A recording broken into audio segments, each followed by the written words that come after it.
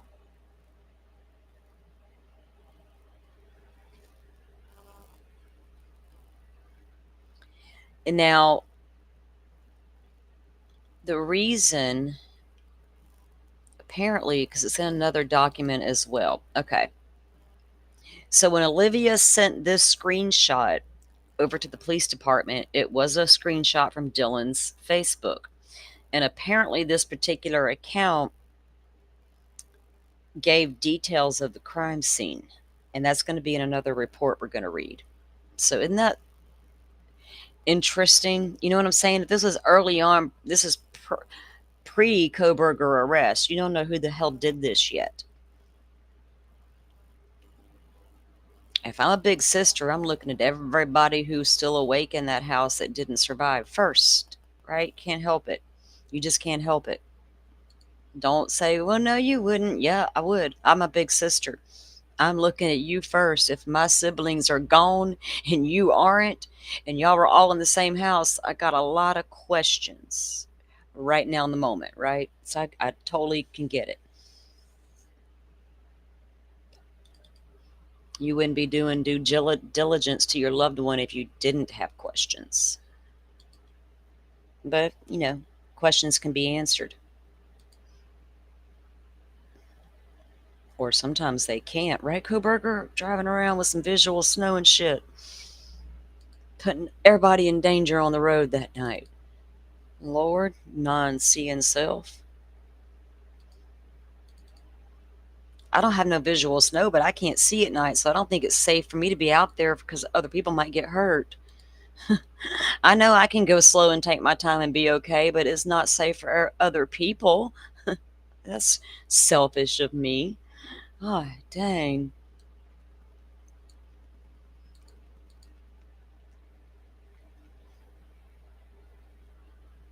So this one was like, okay, yeah, this is the next, this is November 18th. So after they got that first email, right? So November 18th, I received an email from Olivia showing a screenshot of a Facebook post from Dylan. In the post, the account had the username and it was redacted. Um, and then, wait, did I just pull up the same exact one? Because they had one to preserve the account and they had another one that came in that talked about a descriptor of what that post was appeared to be. And I think I did just pull the other one right back up by accident. Yeah, I did. I did. I was talking to you guys and I got distracted.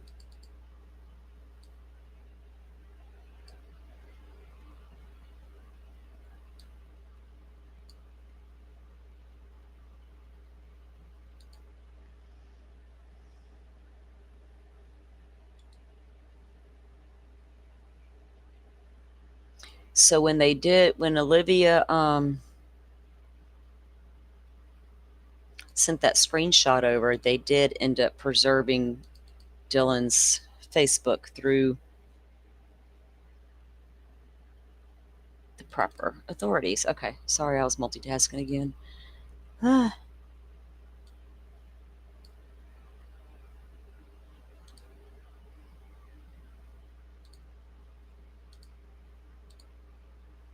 Okay.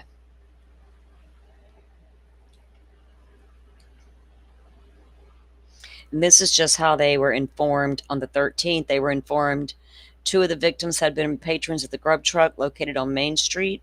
They informed the Grub Truck streams were live feeds of their customers and sales via Twitch TV. A lot of gamers and different things use Twitch. When I worked with NFTs projects, we used Twitch all the time. We would stream on Twitch. We'd play games. This community hangout fun, you can do a lot on Twitch. So I was pretty familiar with Twitch when this came out. And I was able to go to the Twitch because I have Twitch on my phone and from my old account. And I was able to go right to the site and pull up the entire Grub Truck video.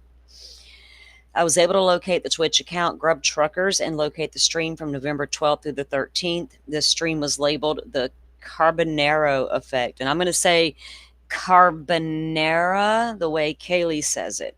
Right, Kaylee girl? Dan? Your favorite piece of evidence, that damn Carbonaro box. The Carbonaro effect. We'll never reveal our secret ingredient and locate it at, and then it gives the address. In the video, Kaylee Gonzalez and Maddie Mogan are seen walking into camera view on the video at 3:43. That's a surreal image, guys, because I'm just like visualizing them girls come around that damn corner in my mind and right up to the hello. I can still see Kaylee doing it. Hello. They are accompanied by a male, later identified as JS. Gonzalez orders and receives food. At 3:53 timestamp, the girls are seen walking around the truck and leave the area. Yeah, that was the last time they were seen. Appears to be talking, the redacted Showalter appears to be talking to another patron and does not see the girls leave. He actually didn't see the girls leave, and when he turned around and realized they were leaving, he literally goes off in the other direction. But that didn't mean he couldn't sneak around a building and do shady stuff, because apparently he did stuff to throw shade on himself, and maybe that's why some of the hardcore rumors were out there about him in the beginning. It didn't look good. And that's coming out of documents. I didn't throw a whole lot of shade at you, dude, because I didn't know you like that.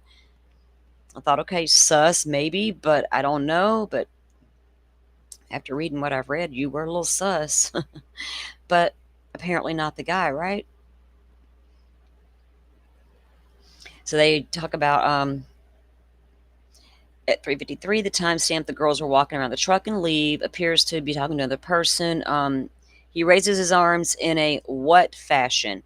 Well, when he turned around and saw they walked off, he did hold his arms up like, what? And then he just like shrugged and turned around, went the other direction. And that seemed to be the end of their interaction, right? As far as we all knew. The whole Grub Truck video is heartbreaking, serious. Remember the first time we ever saw that thing? Oh my God. Some of you OGs will remember when that thing hit the airwaves and we were like, holy shit, really? And that's part of what happened to all the kids in the town of Moscow. If you were in that Grub Truck video, you were about to get doxxed and accused. And you were watching the setup pay-per-view fight kill on your phone. All y'all were apparently looking at your phones watching the quadruple homicide on a pay-per-view event on your damn cell phones. That was the theory for the longest time. And there was fools out there that believed that shit. You got a town full of drunk college kids all paying to watch a homicide go down on their phone, and not one of them is not going to flip out and go tell their mommy. Not one. They're all going to keep that a big ass secret forever, the rest of their lives. Damn. Y'all better know your babies if that's the case. What are y'all raising? What are we raising as a society if we're going to let our kids go to college, pay-per-view some damn murders, and never tell a soul about it? Isn't that ridiculous shit, man? I just cannot. I could just let it rip, but fuck them, they ain't worth my energy.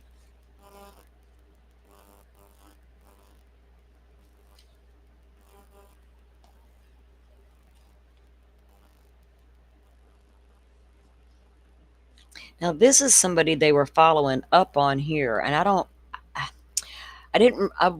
didn't study all of these. I read through a lot of these up until the point where, before we ever stopped today. I've read through them. Some I didn't study hard. Some I needed to go like, what? You know what I mean? And I don't know what some of them mean yet. A couple of things have stuck out to me, and I'm like, whoa. A couple of things actually, but I'll get to them when I get to them.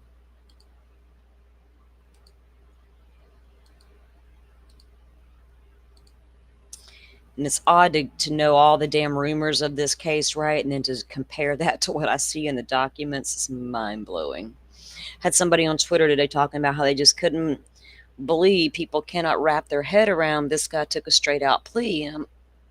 why that's so hard, for them to accept. And I thought, well, because people like you screamed for nearly 3 years he was innocent. And that was hard for me to wrap my head around, that you dug in to innocence so quickly without waiting on evidence like you wanted us to do. Those guilters should wait on evidence. Well, shit, so should you innocent people, right? Just because it says innocent until proven guilty doesn't mean you are innocent. Duh. It got confused, people. I can't wrap my head around how some of y'all trying to backtrack on your own damn words. Narrative. Oh, that's why, because it's all a narrative. On 11/18/2022, I was asked to conduct a follow up on SB. I was told B was contacted on 11/17. So the day before he was contacted, or he is a he, was contacted by Moscow PD and the Idaho State Police. I was asked to watch a video from 1200 hours on 11/22 to 13. So from midnight to 1 on the 12th going into the 13th. Is that Corner Club? Because the girls were at the Corner Club during that time to see B's movements during the homicide. On 11/12, B left his dorm room at 12:05 hours. He's not, wait. So they're watching video not of the Corner Club itself, but like at their apartment or their house or something. On 11/22, Redacted left his dorm room at 12:05 hours wearing a black long sleeve shirt and black sweats. At 12:53 hours, B returned. At 15:03, B left again wearing a black beanie, black gloves, and a white jacket. At 19:48 hours, he returned to the dorm without the beanie, gloves, and jacket, but then left again at 19:52 with a backpack. B was gone until the 13th at 12:25 when he returned to the dorm, and this information was reported to ISP. I wonder if this person knew they were being watched. I'm going to have to look for an interview with someone named SB, and then we're going to look and see if SB also gave up a DNA swab or was a cigarette butt guy. One of the two. I'm determined to find out who cigarette butt guys are. I don't want to know your whole name. I'm just from my own particular interest and curiosity. Curiosity will always get the best of me. So I found that interesting, guys, that they're looking at, because people are like, because that shows they were looking at people. Well, they was studying what this guy was doing, like watching his video of where he was. And he's probably not the only one. And I went through the evidence log, and I thought, man, this is pretty darn detailed, all labeled, numbered. The video itself is labeled. What was Ann Taylor talking about? It's a hot mess. I don't have time. I can't figure it out. I need help. Too much to look at. I can't find any exculpatory evidence because there wasn't none, baby girl. Jesus. That file looks pretty simple to me. Oh, here's what I need. Click. Boom, I got it. It looked that simple, Ann Taylor. I think your face showed it all, though. You kind of put a bad taste in my mouth for defense attorneys when I was really having y'all's back. Like, I was really having the backs of defense attorneys for the longest time. But this one, I could never get behind. I couldn't get behind the ones that were getting behind that one. I had respect for the one who didn't get behind it and say, nah, sounds like defense bullshit to me, and I'm a defense attorney. I thought, yeah, come with the truth, please, because it's better than a lie. Then again, those lies get you clicks and views and money, don't they? Ma'am, don't they?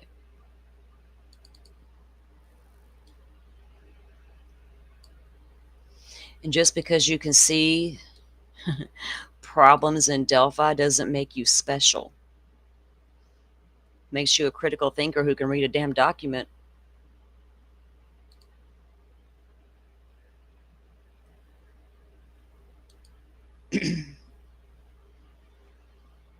Now maybe I'll let it go. I'm gonna say my piece one piece at a time. Guys, yeah, I gotta let it out sometimes. Sorry. It's so freaking annoying. Okay, so law enforcement did end up putting in an Uber preservation um, warrant to preserve the records, and then they ended up taking Mowry was the lead detective, so he ended up taking. We knew that he took devices over to Post Falls because that is where Urig, the examiner, is at. He is with the police department over there, right? And they had the capabilities in Post Falls and Walla Walla. Because earlier in one report, they're like, we went to Walla Walla to pick up 4 phones from Detective so and so. I was like, why are you going to Walla Walla way over there to pick up some phones? Like, are they suspect phones? What are we doing here? No, that's where they took some of the phones as well. We learned later. Because I make notes of the strange things so I can go back and say, well, wait a minute, here's why, right? Or here's this or that. Because I have to make it make sense. I cannot be one of the people that's screaming on the internet, make it make sense. Well, hang on, we'll work it out. We can maybe make it make sense. Maybe. So they end up taking all the devices over to Post Falls from the victims. I should tell y'all that. There was ended up being 7 laptops and 1 iPad in total on that particular report. And they were all victims' devices, and they went over to Detective Urig with that department in Post Falls to do examinations and extractions. And then I believe this is the one we touched on. No, this is one leading up to the one we touched on Joe's channel. This is about where they go to 1122, the neighbor house, and they remove the light bulb camera. And we actually had news footage, thank you, Doc, of them removing that light bulb. He actually pinpointed the exact date they did it because he caught it on a news segment. And for those of us who were trying to investigate the investigation, that was pretty valuable stuff, right? And so that's in the document here. Because some of us weren't interested in stupid rabbit holes. We were interested in the investigation, as it should be. Okay. And if there was a camera, by God, we needed to know about it. Alrighty. So this is from Detective Mowry also, and this was written up on the 19th. But it says on November 13th, I was informed of a possible surveillance camera located at 1112 King. It was the only one out there, so I know that's the address. Corporal Snyder had spoken with one of the residents at the location, PC, who had a camera using the Home Eye Pro app on the porch. Snyder provided me with the username and the password for the Home Eye Pro account associated with Redacted, with her account. I asked Corporal Snyder, actually, she does an interview on the news too. Her mama's like, get your butt home, girl, get out of there. She had to pack up and leave. I asked Snyder if this video was stored on a cloud-based system for me to view, or if Redacted could download a copy of the video. I was provided a 32 gigabyte SD card from the camera, but the file format was not recognized by any forensic computers and prompted me to format the disk. Snyder informed me that Redacted could screen capture the video from her phone, and the card was returned to her to enable her to assist in the acquisition of the data. On November 17, 2022, I requested the assistance of John Rosinski to recontact her and see if she could provide the video from the camera. Officer Rosinski contacted her, and she stated she was in Boise until the 28th of 2022. Rosinski then sent her,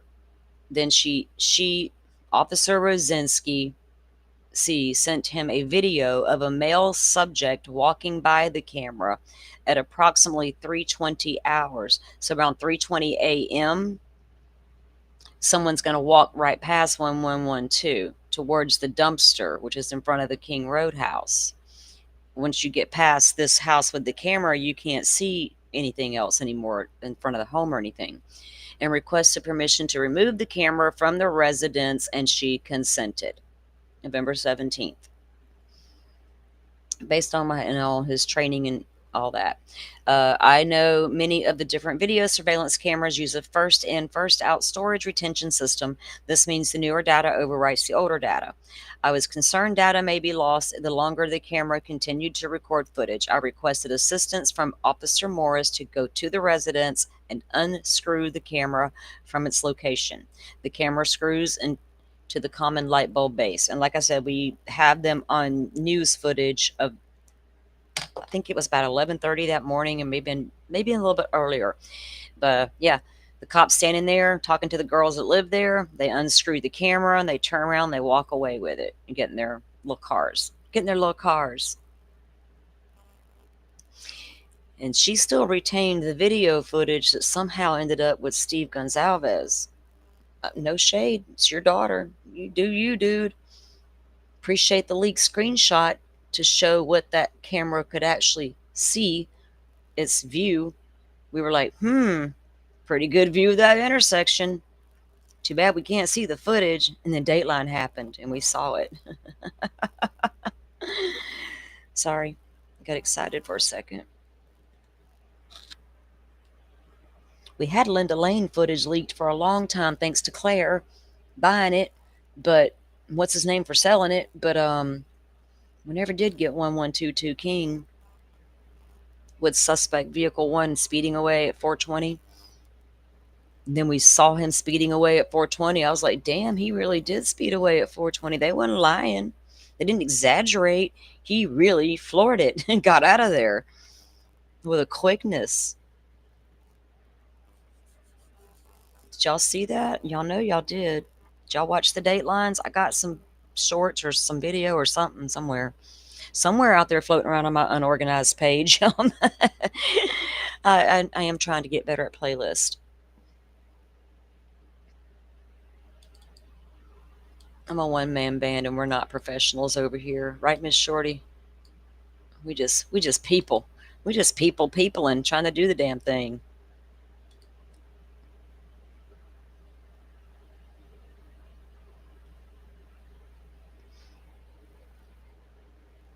Okay, so now we're going to look at one from number 28. Guys, it's only 10:25. I still got a few hours actually. Nobody here today but me. Y'all want to hang out? We're going to move through these because some are more important than others. Like I said, I'm not going through the ones that aren't super important. I'll tell you guys what they are in the list, but if they're something we need to take a look at, we will. And if I want to look at it, I'll tell you why I'm looking at it. Sometimes it might be something, maybe not.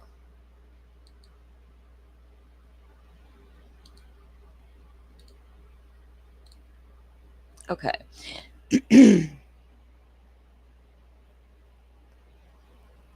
Don't sing Disney songs, Joe. Good Lord, y'all don't ride that small world ride or whatever it's called. Don't do it. Don't do it. Did it once years ago. That's what that reminded me when you said somewhere out there. All I could think of was that damn ride for some reason. Sent me straight back to I couldn't wait to get off that darn thing. I don't know why. It annoyed me. Look, I played music all weekend. I did me. Usually Saturday is my music Saturdays. Don't get up in my headspace. Stay out of it. I got my music on doing me. And I touched grass all day long. Right? It was so nice. I started my morning at 3:30 with my music again. I was like, yep, I'm in one of my moods. I better get it out of my system via my therapy music before I get on the YouTubes and get it out of my system and get into trouble. Oh, goodness. Hey, Joe, how much longer are you leaving tomorrow? You're still in Arizona, right? You're leaving out tomorrow, I think. Okay, so this is report number 28, and this is pertaining to the King Road video. So on November 13th, I was informed of a possible surveillance camera located at King Road. Corporal Snyder had spoken with one of the residents at the location, PC, who had a camera using the Home iPro app on the porch of the dwelling. So this one may be a lot of the same as that first one was. And they see the guy walking toward the dumpster again, and then they requested permission to remove the camera. So it was actually, that was a copy and paste of the other one, guys, unless I just brought up the wrong one again. So then number 29 that came up after that one was just a report from Dollinger where they downloaded USB drives from all the area businesses they went around and collecting from. So they did a canvas and went and did it, all the businesses.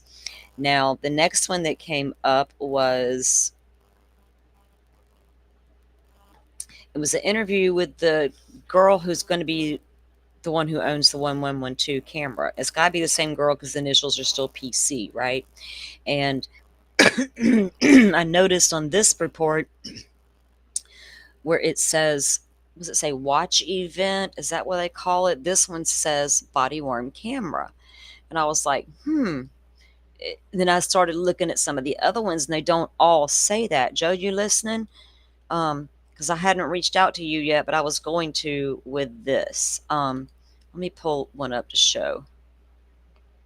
I don't know if we actually have body worn camera for any of this or if we can request it. There's one I do want to request that I read earlier just because I'm nosy like that. But this one, I'll show you what I'm talking about where it says this. Okay.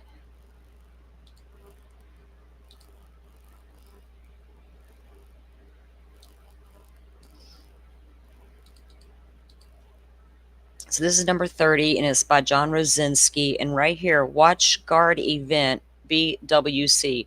Wouldn't that be body worn camera? Because the other ones will say NA. And I was like, we got the report number, we got all the information. So this is a narrative on 11/15. At or about 13:48, I spoke with PC on the phone. P said she was good friends with Kaylee, but was also friends with Santa and Ethan. P said she was a member of the sorority. She is currently a junior at the University of Idaho. She was not aware of anyone that Kaylee associated with that had violent tendencies. P said she was not aware if Kaylee was involved in any drugs in any way. She said she knew people partied with drugs, but doesn't know of Kaylee or any of her roommates being involved in drugs. P said she did not know if drugs were being sold from their residence. So I don't know if the cops were just investigating that or was that a rumor they were investigating. I don't know how all that got, because they also, well, maybe because what they found in Xana's room made them think certain things. And that, no shade on them, because you got to go there. You cannot not go there. You wouldn't be a good investigator. So they're just maybe trying to figure it out. What do we got here? Some recreational use, drug dealers, what's happening? And was that part of the reason that rumor spun out of control on social media? Right? I mean, someone tried to tell me how the whole thing went down with that. And I was like, oh, okay. P said she knew people partied with drugs, but didn't know if any of the roommates were involved and didn't know about any of the drugs being sold from the residence. P said she was at a party earlier in the day at a friend's apartment at the Whites, and we know that the Whites was right next door, not the Queen Road apartments. Those were the brick. The white ones right in front of Queen Road was known as the Whites, and that's where Emily and Hunter Johnson were at. P said at the apartment she saw Kaylee, Madison, Xana, and Ethan. And this is where the kids were that day, Saturday, hanging out before they all went out for the evening and where the pictures were taken. P said they were all just hanging out and there were other people there as well. She said there was nobody of concern at the apartment and everyone present was a familiar face. P said she last saw Kaylee at the Grub Truck. She said she arrived after Kaylee and said Kaylee was there with Madison. Kaylee's demeanor was good, and they struck up a conversation. She said Kaylee seemed really happy. She did. Kaylee seemed like everything was beautiful in her world, and said Kaylee and Madison were laughing. Maddie was having her a fantastic old time. And that, That is bittersweet almost to know that we all saw literally Kaylee and Maddie's final freaking moments and they seemed good. At least that happened. That it was good, right? Until it wasn't. The monsters aren't always under the bed, right? Mm. The girls were happy and laughing. She said she did not have a conversation with Madison, only Kaylee. She said they did not mention what their plans were after the Grub Truck.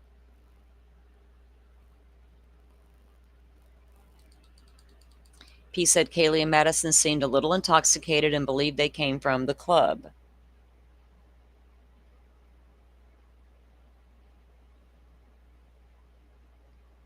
Oh, Joe, I know that's what I'm saying.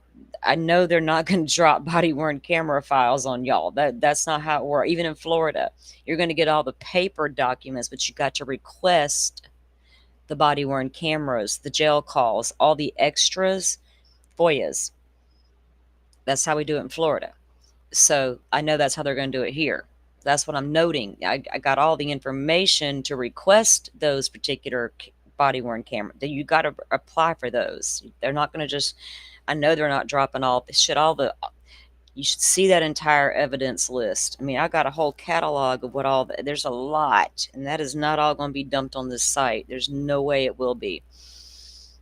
I'll be shocked if any of it makes it here. We got to FOIA request a lot of it. This what they're putting out is absolute public information at the time. And the body worn cameras is considered that, but you got to do FOIA requests on a lot of that. And some states will charge for those. Okay, so she said after Kaylee got her food, she saw Kaylee and Madison walk in the direction of campus, did not see anyone follow them, and nobody did. That was what a lot of us watched for that. Nobody walked off behind Maddie and Kaylee. And other than the 2, 3 weirdos that were right there with them, there was literally nobody else in that video stalking, watching, hovering, lingering. Well, everybody saw 1,000 weird people, but for real, there wasn't. Not if you legit looked at the video for what it was. You could see with your own eyes. Well, I could take that back because not everybody could see the same thing. I lied. Never mind. Ignore that. P said she later watched the Twitch video and it appeared someone showed up with Kaylee and Madison, but she did not recognize the individual. That would have been Showalter. P said her friends did not either, so nobody noticed him or recognized him, I should say, because it does appear, from what I've been reading, the only one that really knew him was Maddie. But she did not recognize the individual. P said her friends did not know him either. Said after Kaylee got her food, the girls walked off into the direction of campus. Okay. She said she heard that there was someone concerning at the corner club. So she hears about the creepy guy at the corner club. So by then, everybody knows about creepy guy at the corner club that got kicked out that night. P was not aware of any other males that Kaylee spent time with. She knew that Kaylee had an ex-boyfriend that went to UI, but she understood they were on good terms. P said she knew Madison had a boyfriend that graduated from U of I. P did not know his name. She did not know of anyone that Ethan and Xana hung out with or hung with it, whatever. P said she wished she had more to share. I thanked her for her time. So they're going to be moving through all kinds of people, right? And friends and questioning all of them about their comings and goings, their friends, and looking for that. Is there a common denominator? Are all these different kids going to be like, yeah, that one guy, right? That one guy we all know, that one guy that does this all the time, but nobody ever. Only shade that it appears to me that from what I've read so far that any of them saw was Hoodie Guy, which is, I don't even like saying his name because he's innocent, and that was Showalter. We're just going to call him Hoodie Guy from now on. So poor Hoodie Guy, man. But then again, when you read some of the documents that I was reading on Showalter, you get why. But I think that's how a lot of those rumors got started. Now that I'm looking back at this, going, damn. That was too close to almost what the rumor was, right?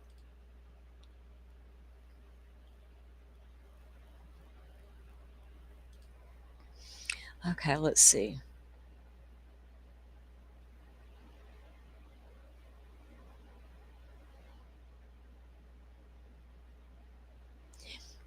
When's the last time you asked for it, Joe? They're just now starting to lift the gag order on everything, y'all. We got to be patient. We're lucky that the mob, y'all, I've never seen a police department do this. So I've got no, I can't even attempt to throw shade at this police department because they came out of the gate. We're dropping a website and we're going to drop you our damn documents and we're going to show y'all we did investigate this murder, these murders. Thank you, FBI, for giving up his name though, because we couldn't get there without you. I mean, I'm just saying, you know what I mean? I'm not mad at this at all. And in fact, I wish a lot of states would do this with a lot of cases, let's be honest. Now, as far as the great unsealing, I have followed Idaho 4 since the before the PCA came out, the very first document on the docket. I can't tell you how many I've read. I cannot even tell you a number of how many documents I've read in this case. They've all got to be gone through before the unsealing can begin. So we got to be patient, y'all. I'm just saying, we get the FOIA request in early. When they start honoring them, you'll be the first to get them. It's just a waiting game, and it's called pack our patience.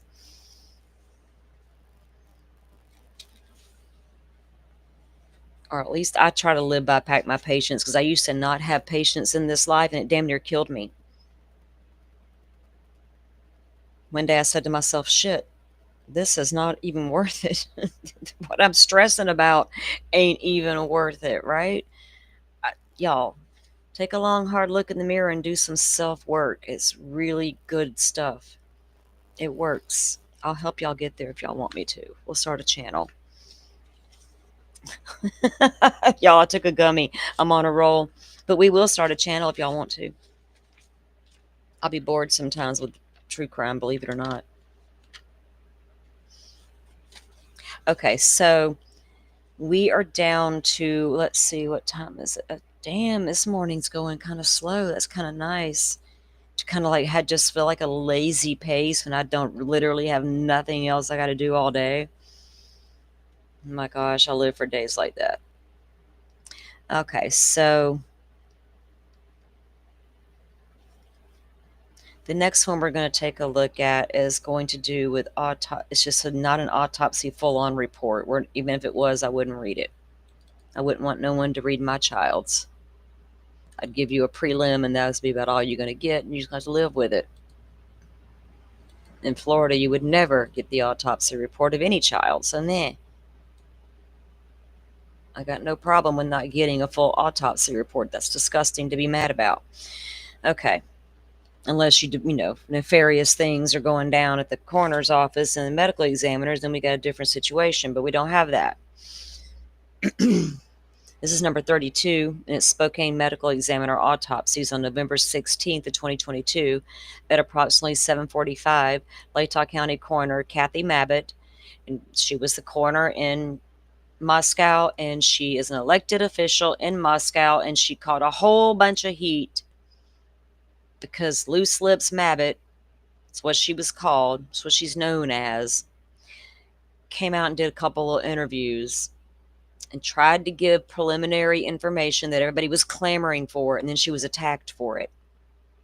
And then she made a fatal mistake when she called the Gonzalez house to give information to the parents, and the little sister, who was a minor, answered the phone and wanted the information, and the lady gave it to her, and she shouldn't have done it because it was not good information. That's the only thing bad about what happened with poor Miss Mobbitt. She called hell. So Miss Mobbitt attends with them here for the 4 autopsies of Xana Ethan, Maddie, and Kaylee at the Spokane County Medical Examiner's Office in Washington. The four autopsies were all three of the autopsies. I'm sorry. The four autopsies were all performed by Dr. is redacted, and then Tolleson, a detective with ISP, observed three of the autopsies, which were Knodel, Mogan, and Gonzalez, as he arrived after the autopsy of Ethan was performed. And then there's just a list of what they collected from the victims, and like a DNA card, hand swabs, writ swabs, forearms, foot, ankles. They swabbed like their whole bodies, took their clothing as well, and of course, photos were taken as well, and that's what all is listed through here. Um, Again, for each individual victim, it's the same thing. They had nail clippings as well. They have their handbags. Now, these victims' hands were bagged immediately to preserve evidence. We knew that from the get go. People flipped out about that. They're like, why did they bag their hands? Like, Jesus Christ. Crime Scene 101? It's like when social media found out the other day prisoners could have TV. I'm over here laughing, going, what the hell? Y'all didn't know? Okay. I watch a lot of forensic stuff. It's kind of like my secret jams.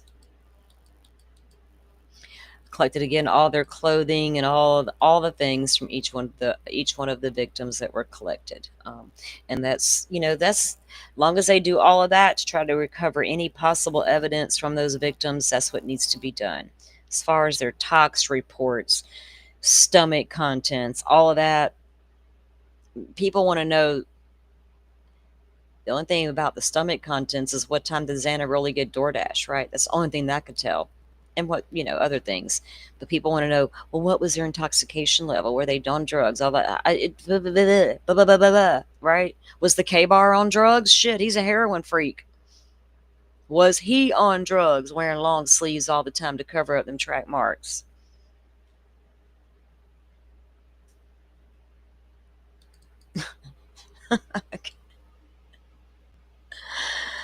Oh, it's like I'm thinking out loud and I forget that I'm on a YouTube live, y'all. Hey, Miss Woozy, come on in. I don't have a co-host to keep me in check and remind me that I'm like talking to people. Y'all, Joe, should I drop you a link? You feeling frisky? Can you handle me?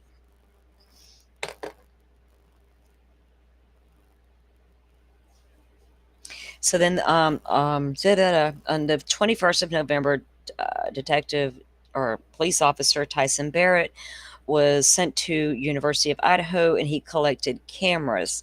All of the cameras from around the footage from around the campus was collected, so he picked that up. And then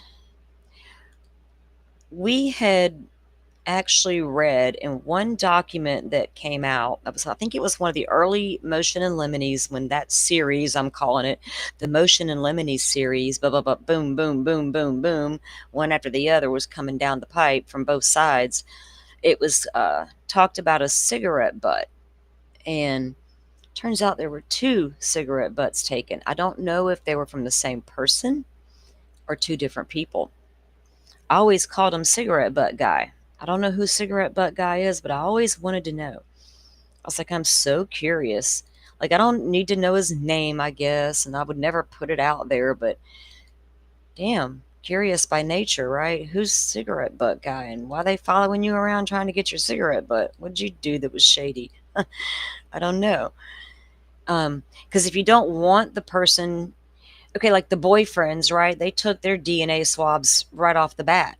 Both of the boyfriends, Kaylee's and Maddie's boyfriends, were DNA collected. Anybody else, it feels like they were just trying to get it surreptitiously. Surreptitiously, did I say it right? So then you have to wonder if, so December 18th is when the FBI gave up the name to Moscow. How long did FBI know that name before they gave it to Moscow? Was it days? Did y'all try to get his DNA and couldn't? kind of like what happened in Pennsylvania when he got over there. I always wondered that. Did they really know about Coburger beforehand? Because if you go by the PCA, absolutely, November, WSU cop finds the Elantra, blah, blah, blah. Apparently, they didn't do shit when they found that Elantra because they thought y'all were looking for a different year. That's what the chief just said on TV the other day. But that's not what the PCA says. They refer to that as a reference date, right? So if you knew about him in November before he ever left to go to Pennsylvania, why didn't y'all try to collect that dude's DNA? Because you couldn't. He wasn't going to leave it. He wasn't about to pull a Rex Sherman and throw pizza crust out and get caught. No, but he'll forget his sheath, which was amazing. So right here you see evidence, item 252, item 253. So it's two different ones, cigarette butts. On 11/21, I was asked by Detective Adams with the Idaho State Police to book two cigarette butts into evidence that he collected. Could you imagine y'all being that detective sneaking around in the darkness trying to you gonna walk over and collect cigarette butts? What if somebody, like me, I'm a people watcher, I would notice that one guy that picked up a cigarette butt. And then I'm gonna be like, damn, that dude's a cop. Looking like a homeless guy, but he's really a cop. Or would you think about it at all? Like, would you think, oh, just a crazy man picking up a cigarette butt? Poor fella. Adams with the Idaho State Police book two cigarette butts into the evidence that he collected. Adams brought the two cigarette butts to the Moscow Police Department evidence room where I watched him place them both into two separate ISP envelopes. I sealed the envelopes with evidence tape and signed the tape for both. I wonder if they were able to get a profile from that and enter it to CODIS. Or did they just match it to the sheath? Or did they do both? If it didn't match the sheath, we're not going to go a step further and perform IgG on this cigarette butt bullshit, right? So I don't know. Which was it? Did it not match the sheath? Or there's so much more I want to know. You know, if y'all watch Forensic Files, they've been sneaking around for decades collecting cigarette butts. Shit, they used to put the ashtray on the table for the guy to smoke. Here, have a smoke. Since you didn't want that water, have a smoke. And they're like, sure. They tried to get Rick Allen to smoke a cigarette, and he's like, nah, let's get this shit over with. Why? Y'all ain't got no DNA of his anyway at the crime scene. Y'all know that already, so quit it. You want to go outside, Rick? You want to smoke a cigarette? Nah, Jerry, I'm good. Fucking asshole.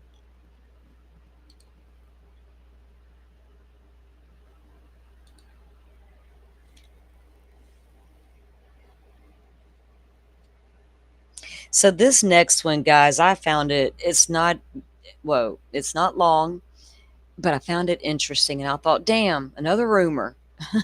Like how many? Well, I see. Am I going to read a report about tunnels next, y'all? I hadn't got there yet. Am I going to see a report about damn tunnels? All that information, well, the YouTubes was sending all that shit to Ann Taylor. That exculpatory evidence was going to Ann Taylor, not the state. Apparently, she couldn't find a lot there to work with. Damn it, man. She was like, oh, that tunnel idea was good and all, guys, but nah. Upon further investigation, nah, no.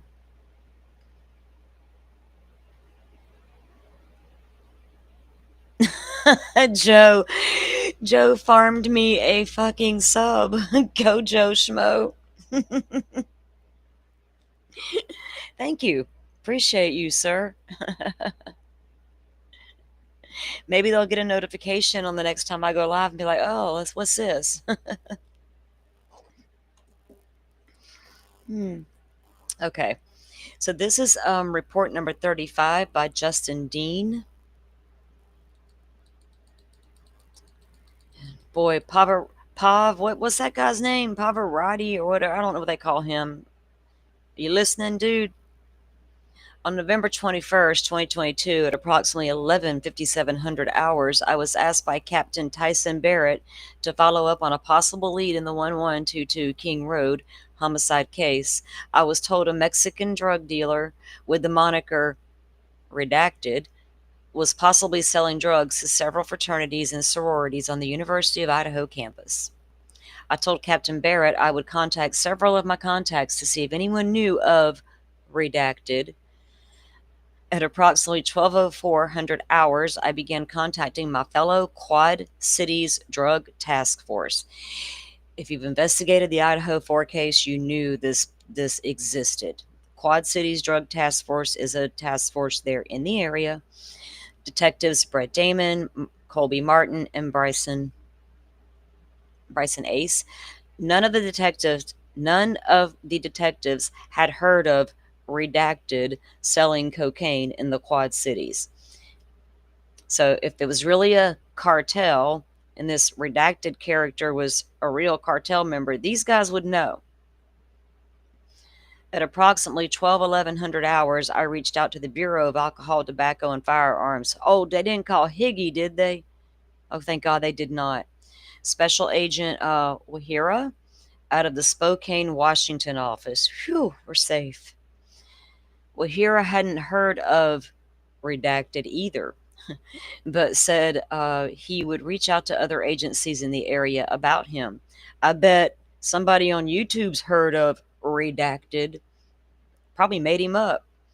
I also spoke to another redacted person at approximately 1300 hours, and Redacted, who's JP. JP. And let's see, HP said they never heard of Redacted selling cocaine in the area. Those are undercovers. I spoke to, and they never heard, or they're informants. Oh, okay. Okay, so somebody's redacted because they need to be protected, and they ain't heard of these redacted people either selling cocaine. Like, not on my watch, not in my territory. I also spoke with Brandon DeMeyer with Benton County Sheriff's Office in Washington at approximately 1625. Deputy Meyer hadn't heard of redacted either, but said he would contact his local detectives about the name and let him know if they found anything out. I will be waiting to see if any information can be found out about redacted. End of report. So there's a big investigation about who this redacted character was from the Mexican drug cartel.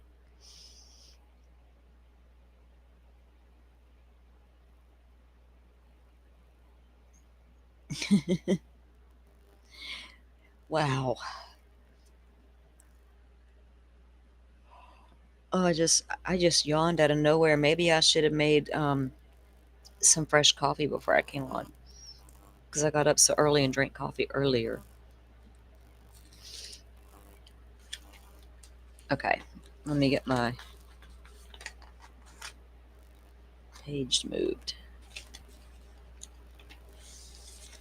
After I get through these documents finally, I need to get back to going through my Delphi documents. Hey Joe, I think I saw that, if I'm not mistaken, if I saw this headline right, I was half asleep this morning. I think Criminality and Sleuthy are doing a show. Oh shit, today. I think around noon. I'm gonna have to catch it on replay, obviously, but I think they're doing the trial by AI, like voice. I don't know. I guess they have a way to do that with an app or program or some shit, whatever you do there. That they got having it read by AI, I think is what they're doing. So I'll check that out tonight. Might save us some actual reading. To be like, T, can I borrow your shit, girlfriend? Can I talk about what you and Sleuthy were talking about? She'd be like, lazy bitch, come on. I'm kidding.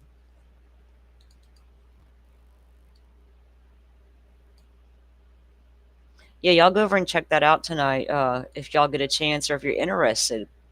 Go give them a shout out for whatever it is they're attempting to do tonight. I'm gonna go check it out and show them some love for trying whatever this is.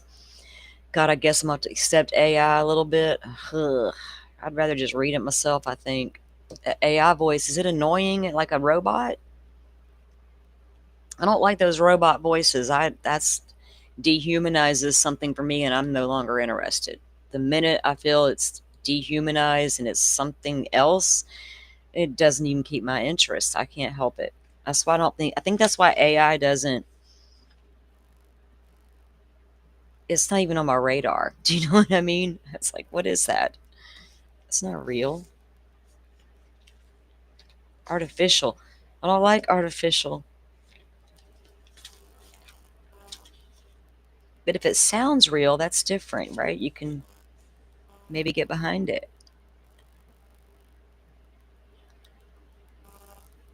Get like a the best soothing, relaxing voice you could find that won't put you to sleep. I don't need that boring stuff because I will go to sleep on a boring thing. Some of them trials were long and I wanted to nod off in the middle because it was just so boring. It's like, I want to play drums and bring the fire, and they're over here, da da da da da. Okay, so they moved through the investigation, and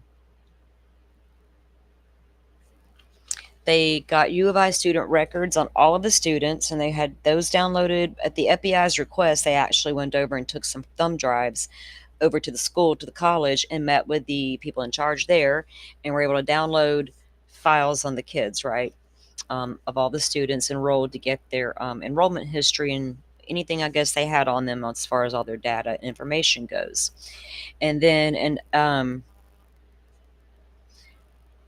think there was a video. Yeah, I think this is a video. So the ISP headquarters is in Meridian, Idaho. So anything that would have needed to go to the ISP lab would have to go over to Meridian. So the cops have to take it over there. So on the 28th of November, Dollinger, he transported items over to the ISP.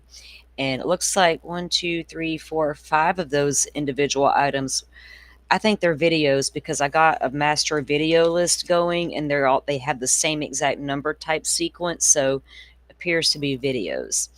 Number 39, they started their eBay search warrants. We had seen the eBay warrants in the documents forever.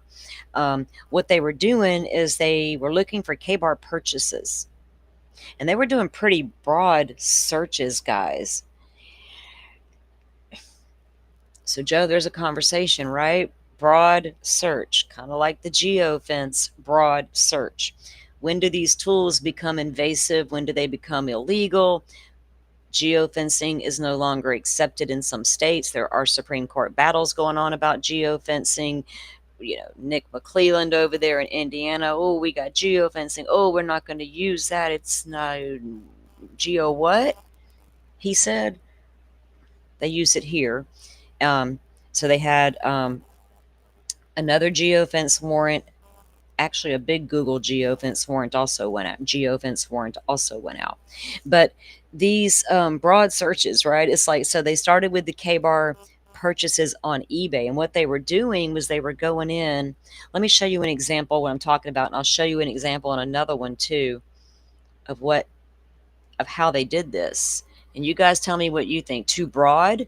Doesn't matter in a quadruple homicide, right? When we need to find the guy and find him fast in case, God forbid he do this again. I really don't got a problem with that. So I don't think I have a problem with law enforcement doing this, but what if you show up on one? Well, if you live a whole state away, what you got to worry about, right? You got an alibi, what you got to worry about? Exactly. So it's one of those gray in the middle things. If you're on, constitutionally, you know what I'm saying? That's from the lens I'm looking at that with. So anyway, November 26th, I requested and was granted, a warrant for eBay for the sale of the following items between January 1 of 2022 to the present. So that would have been through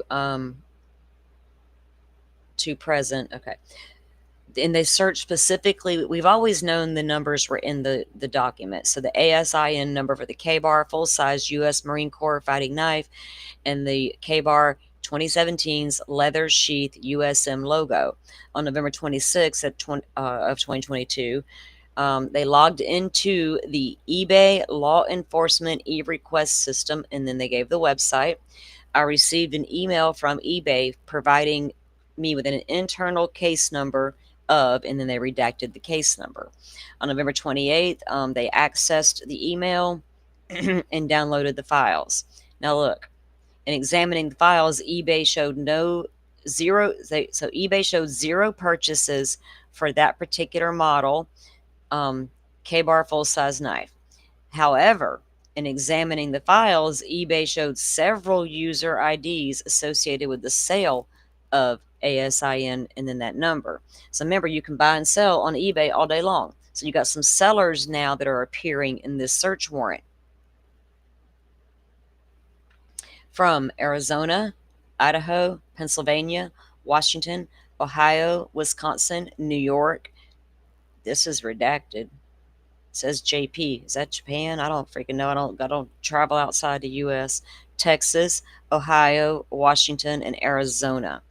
So if you're within one of those states and you sold a K-bar sheath or knife or bought one on eBay, you would have shown up in that warrant. How do you feel about that?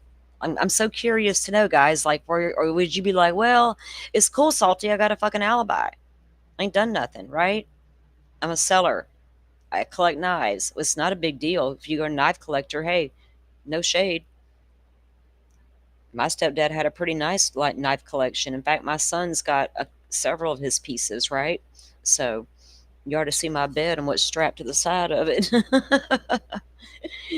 But I don't know. How would you feel, Joe, if you showed up in a warrant like that? So I don't guess. Let's see. Look, hang on. Well, we know Coburger didn't buy his on the eBay, right? He bought it on Amazon. So he would have shown up. Here's if they did sell it. No, a seller sold one in Pennsylvania. We all sure it wasn't one of Coburger's bogus accounts that bought it? Let's go get some bogus account finders. Apparently, Coburger's little forensic data wiping tools are pretty freaking good. And apparently, you can just get them willy nilly off of some app or the internet. I got to find them. Just in case I get caught up in something accidentally. My phone would be like, they'd be like, man, your phone is so sketch. We have got to look at you closer just because.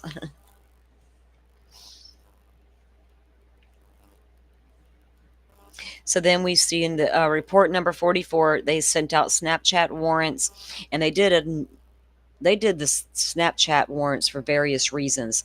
Not only to look at like messages the roommates were doing that night, the survivors and the victims, but also at other things that were applying. Like they would get information on a K-bar that they searched, right, through one of their sales warrants, and they found a guy on Snapchat who was selling the item. So it's a whole, yeah, there's a different ones. But this particular Snapchat event warrant was issued on the 21st of November, so just days after, and it was for Kaylee, Jack, Dylan, and Bethany. And we've always known that warrant was out there.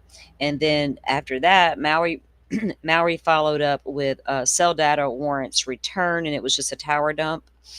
And then we had the amended tower dump. This is the one we went over on your channel, Joe, where they extended from a 0.5 mile. So they did a T-Mobile tower dump warrant, and they did it for 0.5 miles radius from that tower, and then they expanded it and went into a 2-mile radius from the tower. So they were looking specifically at the T-Mobile tower there. And then Maori he takes phones to have extractions done on the 13th. So after the 911 call comes in and the cops get there and they start interviewing the friends, the survivors, and the ones that came over, all the friends that were there, they ended up taking their phones to do extractions. And they got Dylan's phone, they got Bethany's phone, they had Jack DeCore's phone, Emily's, and Macy Chapin's. and Hunter Chapin's as well, and Hunter Johnson's as well. They were all extracted and given back to them that afternoon when they were finished with them, except for Jack Decor. I think they had his for, I think it was like 3 days, if I'm not mistaken, when they had Jack's phone. Um, because when he got his phone back is when he finally reached out to Kaylee's dad. Yeah, that's what Steve explained happened. Um, so their phones were returned later that day, and that's par for the course. Of course, they're going to take them and because they were all communicating on their phones. Can you come over? You got Dylan texting Emily. Can you get over here? Blah blah blah. Of course, you had the roommates texting one another, and we saw in the PCA. The PCA referred to Dylan and Bethany's text messages. They said that's how they were used to help pinpoint the timeline, and it said as a result of communications, but they didn't elaborate on what kind of communications these two girls were having. Okay, we find that out later. Not only were there roommates that survived, and not only that, they were awake. And oh, wait, not only that, they were also sending messages to each other back and forth, and they were awake all night. There's that too. We're like, damn, are you see y'all what I mean? How crazy this case got and how and why?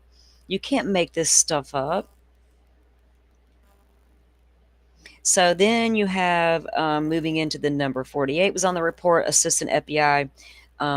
So then they had an FBI agent come in and they removed the center stacks from the Chevy Cruze, which was Maddie's, and the Ford Explorer, which the document says was Ethan's, but technically that was Maisie's, his sister's. She parked right up in the parking lot, and that automatically made her car a part of the crime scene. But the center stack is the little console area where the infotainment, everything's at, the screen, and all the control, all the information there. They can detach the whole thing, and they took it. They took both the Chapin cars, and they did all the cars like that that had that capability in them. They were taking them and removing them. So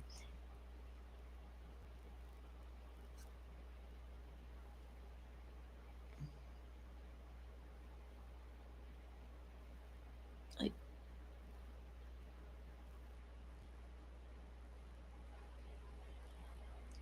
I was looking at like I don't think I see all my comments. I don't see where Rachel even came in. Is Rachel in here?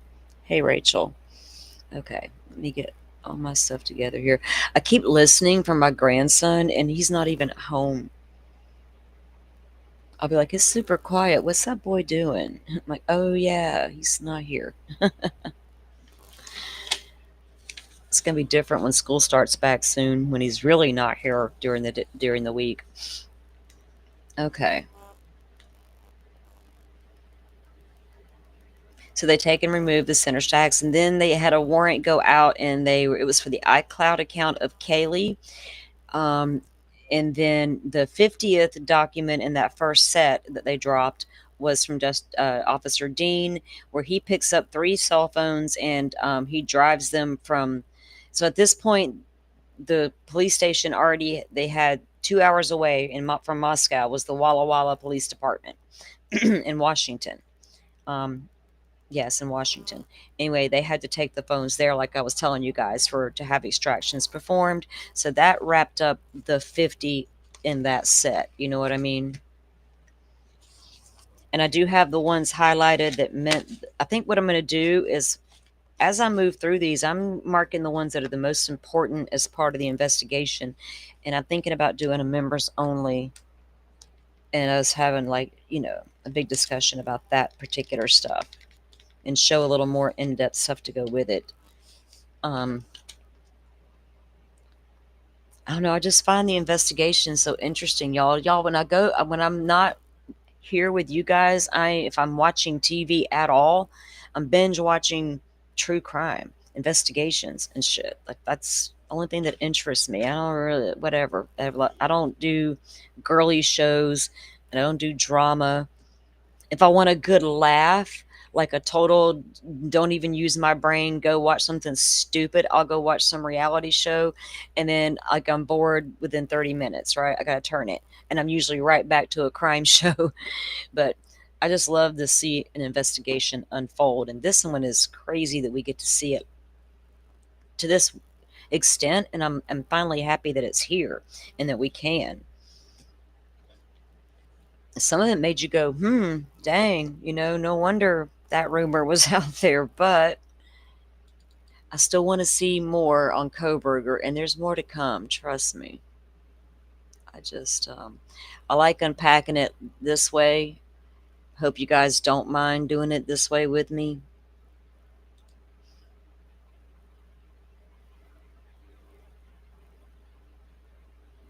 Because that's how I'm going to be able to catch things and compare.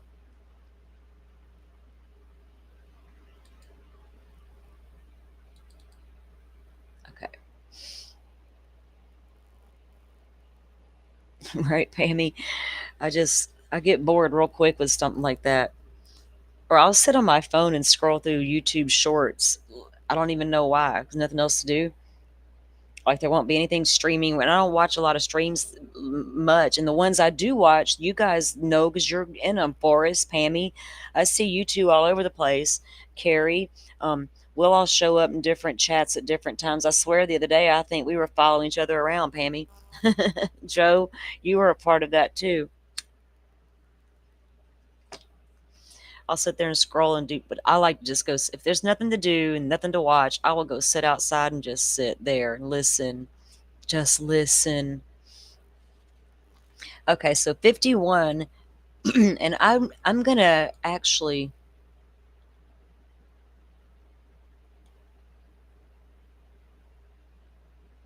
This all must have came directly out of Maddie's room, I would think. Let me show you guys. Let me get my screen up because the sheath is listed on this document and it's an evidence log. And I'm saving uh, all the evidence logs and numbers and exhibits and all this shit that I come across as well. And there's reasons for all that. Okay, so this is like Joe. We went over this one on your channel, didn't we? The foot cast. So foot cast, is that like a cast impression of a foot? Right. That's what we were talking about on Joe's channel. Joe's like, well, is it a foot cast? Like a cast, someone broke their foot, or is it plaster cast of a foot? Foot what? Footprint, shoe print. I don't know. It just says foot cast. So it got me thinking, Joe, after our conversation, I was like, wait a minute, it just says foot cast, right? Not like, I don't know. So what, a barefoot? A shoe print? What are we talking about? Y'all elaborate on item number 2, please. Hey, we're going to have to do a FOIA on item number 2. We want to know more about that damn foot cast. So fingerprint lift, they had several fingerprint lifts, a cell phone, a laptop, a second laptop, knife sheath, white blanket, blue phone, vape pen, fingerprint lift, steak knife. No, this is not out of Maddie's room because the steak knife came off the beer pong table once Hunter laid it down there. And the disposable camera came from Kaylee's bedroom bottom drawer with her GoPro. So this is just an overall list. Okay, so we got a foot cast, fingerprint lifts, cell phone, 2 laptops, the knife sheath, a white blanket, blue phone, a vape pen, which was probably Xana's. Poor girl was always looking for it. Fingerprint lift, steak knife, blood swabs, 43 of them. Disposable camera that was in the drawer. Yeah, with in Kaylee's room. Latex gloves, laptop, iPad, bedding, packaging, and game bags. Carrie, you part of J-Bo Nation? I used to be like, he used to be like live like all the time in the daytime, like a long time ago, right? I feel like I don't know about much anymore since I've been streaming and all this. I don't keep up with what's going on in the daytime much anymore. But he's like always on Twitter, and I always laugh at Jay's post. All right, so that was just like I said, an evidence list or an evidence log.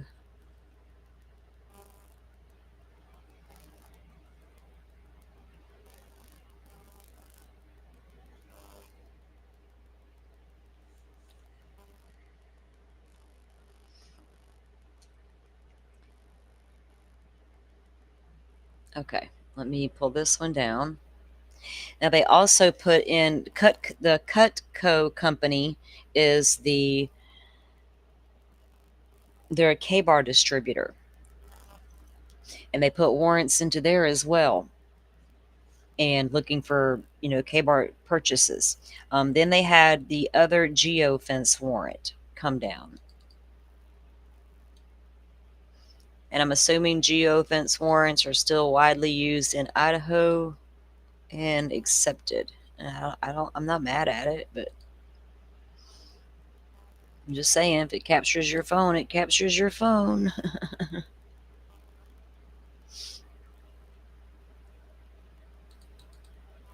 Unless you put it in airplane mode or use a VPN. I don't know which one Coburger did for sure.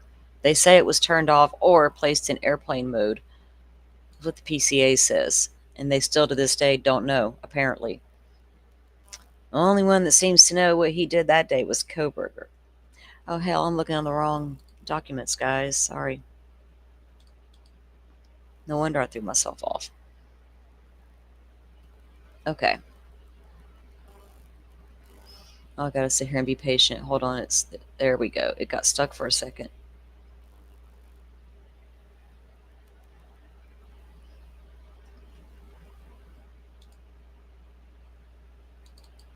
Okay. Report number 57 is the document.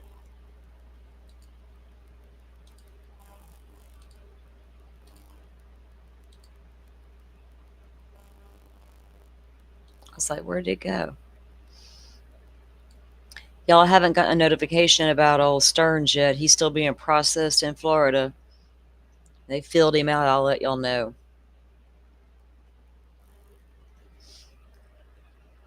So this is, like I said, number 57, again by Lawrence Mowry. He was the lead detective, and it was from November 18th. Oops. I applied and was granted a geofence warrant for any data associated with anonymized information located within the following latitude and longitude points. And again, Joe, they redacted the damn longitude and latitudes on us the same way that we couldn't see that in your documents that we looked at. Did we look at this one on your channel the other day? I can't recall. Look, I don't recall, like the cops. Nick Balance with the Federal Bureau of Investigations assisted in the production of service of the warrant. So they helped write the warrant. Then it was served, and on November 20th, Balance received notice the data requested pursuant to the warrant was available. So they got the return on the 20th from the geofence warrant. They were able to review the data. Well, when they did, apparently 2 numbers popped up that they were like, but what about those 2 numbers made them go, Was it somebody already on their radar? Did they live already across the street coincidentally and they're going to be captured regardless? Or what made you go, about these 2 numbers, right? Based on the information received and in correlation with the cell tower records previously reviewed, 2 of the anonymous identifiers were found to be of interest, and those 2 were, and of course, they're redacted. On November 20th, I applied and was granted a warrant for any data associated with the previous identifiers, including subscriber information. SA Balance with the Federal Bureau of Investigations assisted in the production. Let me just go ahead and tell y'all, I don't want Nick Balance looking into anything to do with my phone or my cast. Well, I don't go anywhere, so I'm good on that part. But yeah, stay away from my phone, Mr. Balance. I'm like a fan of yours, so we're good, right? Right? Wink, wink. Guys, that's one dude I wouldn't want coming down on me. I'm just saying. I got a feeling Mr. Balance is badass at what he does. Isn't that right, Cyree? He's probably going, phew, thank God that dude confessed. Or plead, or whatever that I did it, or yes, I did, whatever that robotic shit was. Whatever that was, yeah, I bet Cyree's going, damn. Phew. Was he even still on board to testify? Did he dip out a long time ago and kept that on the real down low? And so did Cy. He wasn't living large on the YouTubes anymore, going, hey, look at me. I got a podcast promoting my cell phone stuff. like that other guy that's making the rounds or made the rounds. Okay, so then report 58, they requested for warrants and preservation of Facebook and Meta accounts for all of the victims that they had one. The only one they couldn't, every time they tried to enter Jack Decor, it wasn't finding a phone number, like an account for Jack Decor. So I don't even know if the boy had a damn Facebook account or not. A lot of kids that age don't do the Facebook like they do Instagram. I think Instagram was Jack's thing because he, Lord knows, he's got an Instagram account, right? Murphy has an Instagram account. Murphy's had an Instagram account for a really long time. We've seen Murphy learn to live without Kaylee, basically, in the woods, just him and Jack. It's kind of, see, another one of those weird things in this case. And then I found out finally who shut down Ethan's Facebook account. It was his Instagram. It was his sister. She's like, weirdos are commenting on my brother's stuff. I'm shutting it down. And bless her heart, she did. So then number 59 was Maori they got the phone extractions from when they took the phones over to Walla Walla. So they got those phone extractions back. They did a warrant. Number 60 was the Yahoo warrant for Kaylee. Number 61 is the Verizon PIN warrant. And the person they were looking at is an MM, and it's redacted. So I don't know who that is, or if that was somebody on their radar from tips or whatever. But yeah, it was a Verizon phone number. And it's a possible witness, it says. So that's, it's, even though the initials are MM, it wouldn't be Maddie Mogan. We know Maddie's phone number, and we know what carrier she had, and we know what her warrants look like. We've always known. But the Verizon PIN warrant was a possible witness, apparently. Wonder why they were looking at the witness's phone like that. Fake witness, maybe? Kind of like the weirdo that will show up at the visuals when they're really the killers and stuff like that. Stranger things have happened. Number 62 was a report by Dillinger, and that is when so they were packing the house up because they packed up all the students' belongings once they processed the scene, and they backed a U-Haul trailer up. The chief literally backed the U-Haul trailer up. We see it all on TV. Chief backs a big U-Haul up, and they load box after box after box into that truck, furniture items into the truck, all the victims' belongings, and they carted it off to their storage facility. Well, when they were in there packing up those items, that's when they found the GoPro and the disposable camera in Kaylee's drawer. And then they realized they had the SD card from the preliminary search of the house or whatever. They had found that and taken the SD card, but no one took the camera. So then they took the camera, the disposable camera, and took it into evidence as well. Now, it, probably doesn't have one picture of Coburger lurking in the background anywhere, right? Or they would say, whoa, wait a second, look at this picture. But so there's that.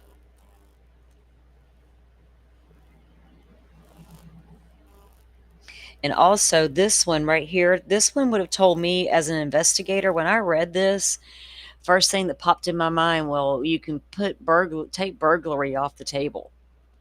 I know he was charged with a burglary. That's because he entered a home. But as far as the reason for these crimes, you don't know Coburger did it yet. You don't know shit. You just walked in that house, right? You don't know nothing. This would have told me this was probably not a robbery, especially with no electronics taken and other things like that. But this one stood out because it was there for the taking and it wasn't taken.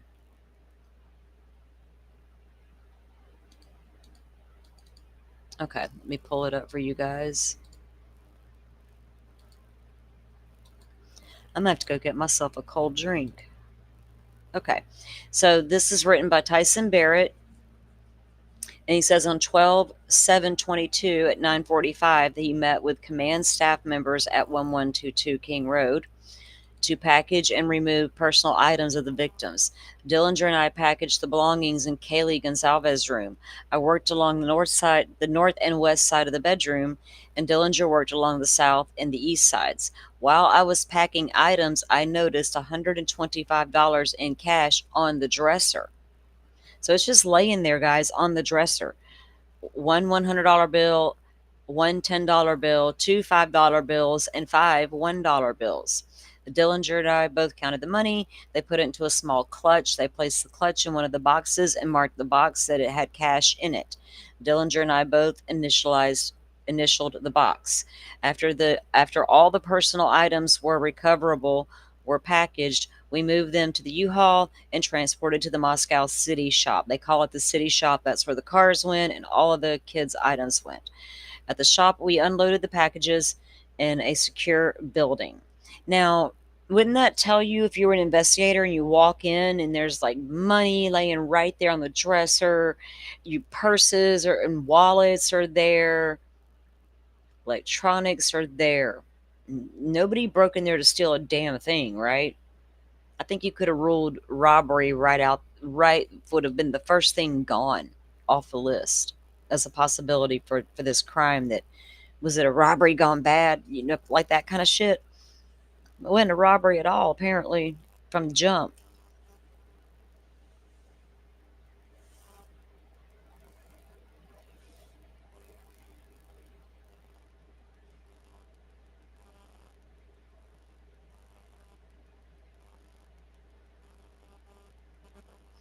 Okay, so then they ended up 64 and 65 reports, or when we've known this, they served warrants on Kaylee and Maddie's Tinder accounts. And then report 66, they released Kaylee's belongings to her father, Steve, on the 12th of December. Number 67 report is from December 6th, when they ordered the DoorDash warrant was served. And that's when they wanted to know all the details of the DoorDash delivery that went down. And there's nothing in that document other than we applied for a DoorDash warrant, right? In the date. And then we're going to get to number 69. And this is an interview with Maisie Chapin. And that is Ethan's sister. And I'm going to go and grab a drink before I start that one. But let me get it all loaded up here. Look, what did Forrest say?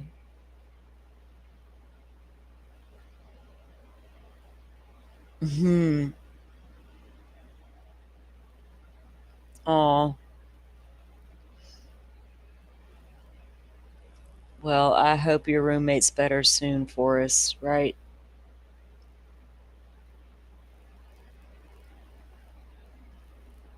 I'm glad y'all got all settled in before that, too. I mean, goodness. Okay.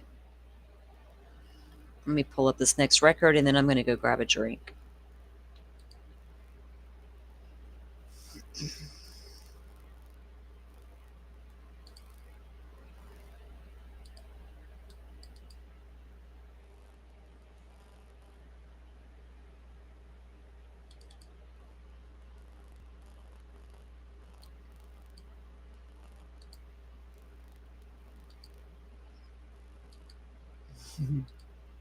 Okay, here we go.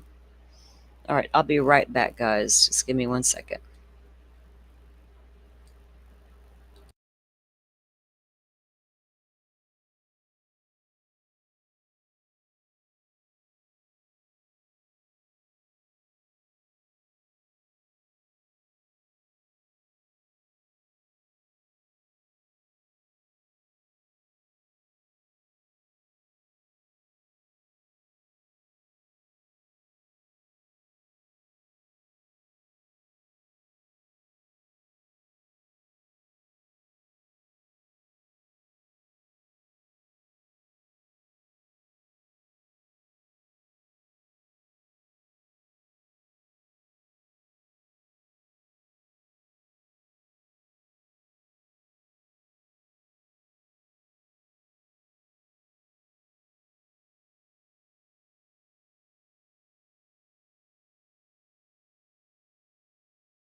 Okay.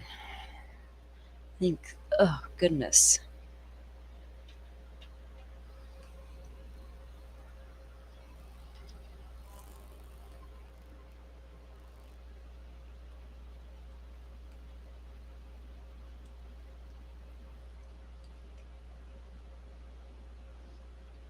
Okay, so as I was saying, this is a interview with Ethan's sister. So she showed up on scene um, right after everyone started calling saying something was happening over there. Okay, so on December 1, Corporal Payne asked if I would assist with interviewing redacted members of Ethan Chapin at the Latah County Annex building. I arrived and spoke with MC, Ethan's sister. I introduced myself to her and told her I would be recording our conversation so I would not miss anything she said. She had filled out an adult victim background questionnaire, which I reviewed before speaking with her. Um, she listened. She listed Ethan as being easygoing, positive, friendly, funny, and stated he did not have negative issues or negative feelings with anyone. She listed the following people as being the people whom Ethan spent the most time with. And then it was Xana, and then a bunch of names that are redacted. Um, she told me the following about the people who Ethan was closest to. Xana. Ethan and Xana have been dating for about a year and met through school. She has known Xana for the year and met her through Ethan. She talked with Xana once during Rush, but never hung out with her until Xana started dating Ethan. She partied with Xana, but never hung out with her outside of that. Xana was a junior, had a lot of friends, and knew most of campus. Maisie said that Xana's dad. She met Xana's dad briefly during Parents' Weekend. So that was the weekend of the homicides. Jeff Kernodle was there in Washington visiting Xana's sister. Ethan's parents were also in town, Moscow, so they all hooked up and met, right? And hung out for a little while. So they hung out for a little bit over that weekend.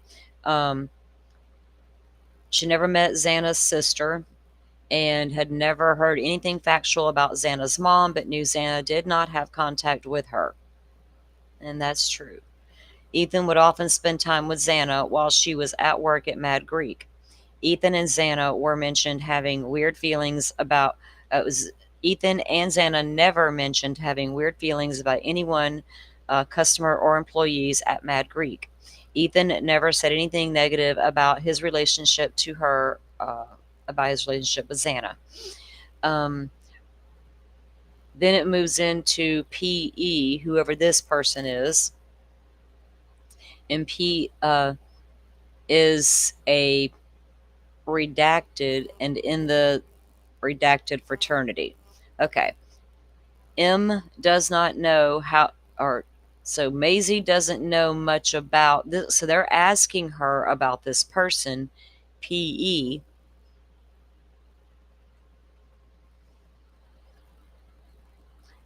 This is the guy Ethan allegedly got into a scuffle with at the frat party.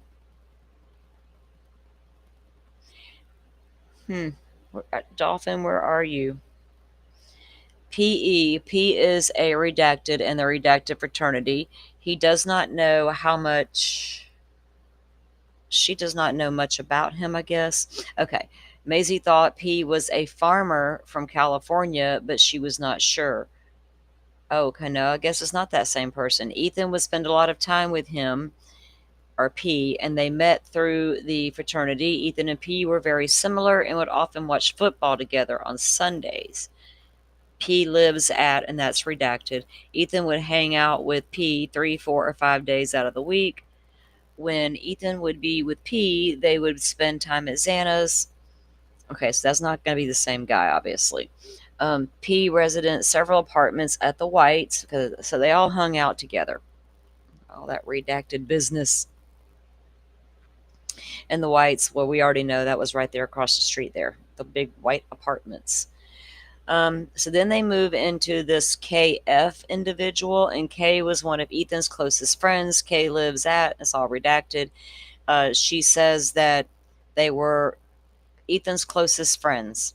Um, Maisie did not see any drug use amongst any of Ethan and his friends, but said they drank a lot, which is normal for the fraternity life. Hunter Johnson. Hunter is dating Emily and was the person who B and D, which is Bethany and Dylan, called to come to their house the morning of the homicide. Ethan golfed a lot with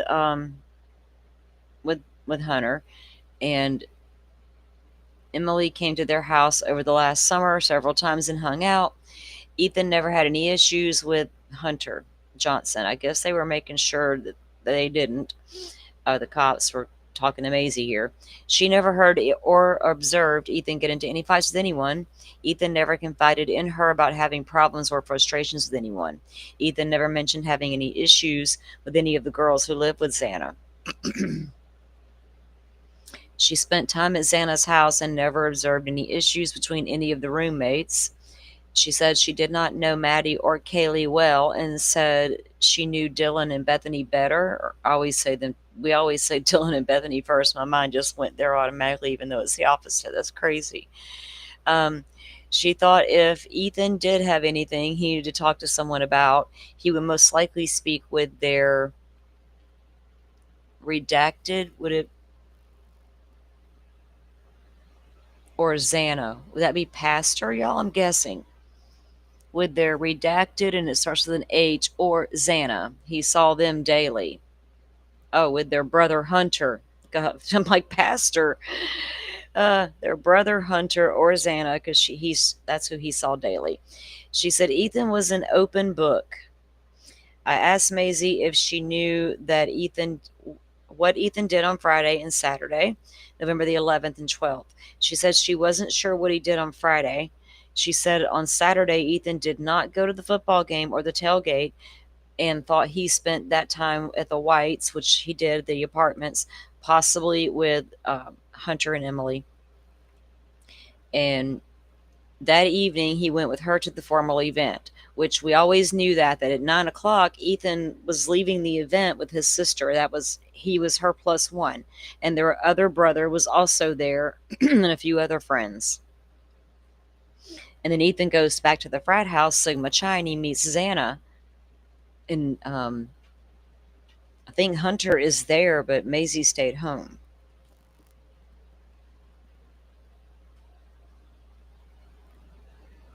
So all that's redacted. So Maisie said after the dance or the Hunga Dunga was rented by her sorority and was a private event.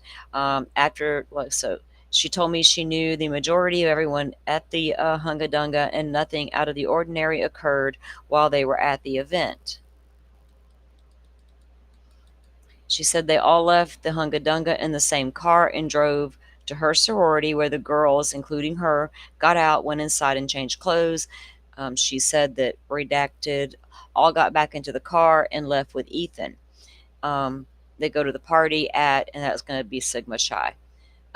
She said that Ethan, and we heard this in court documents already, actually the Amazon Prime special where Maisie talks about this, where Ethan's texting her, to come back out, come out and party. And she's like, no, I'm just going to go to bed. And she did.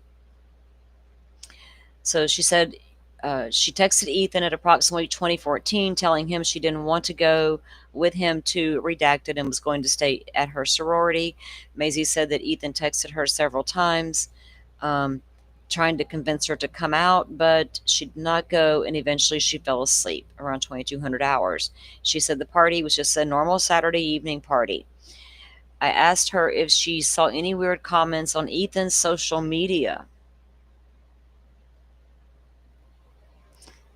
Damn, if y'all went down that rabbit hole, officers, y'all still there. Are y'all okay? Maisie said she recently logged into Ethan's Instagram account and made it private because it was public and a lot of random people were making bad comments on it. She said people were speculating this was a drug-related thing or something to do with the girls. Maisie told him she did not notice the names of the people who were commenting, but said they were weird accounts with just one follower. Maisie said people were making bad comments on all of the other victims' accounts as well. And yeah, they were. It was sad.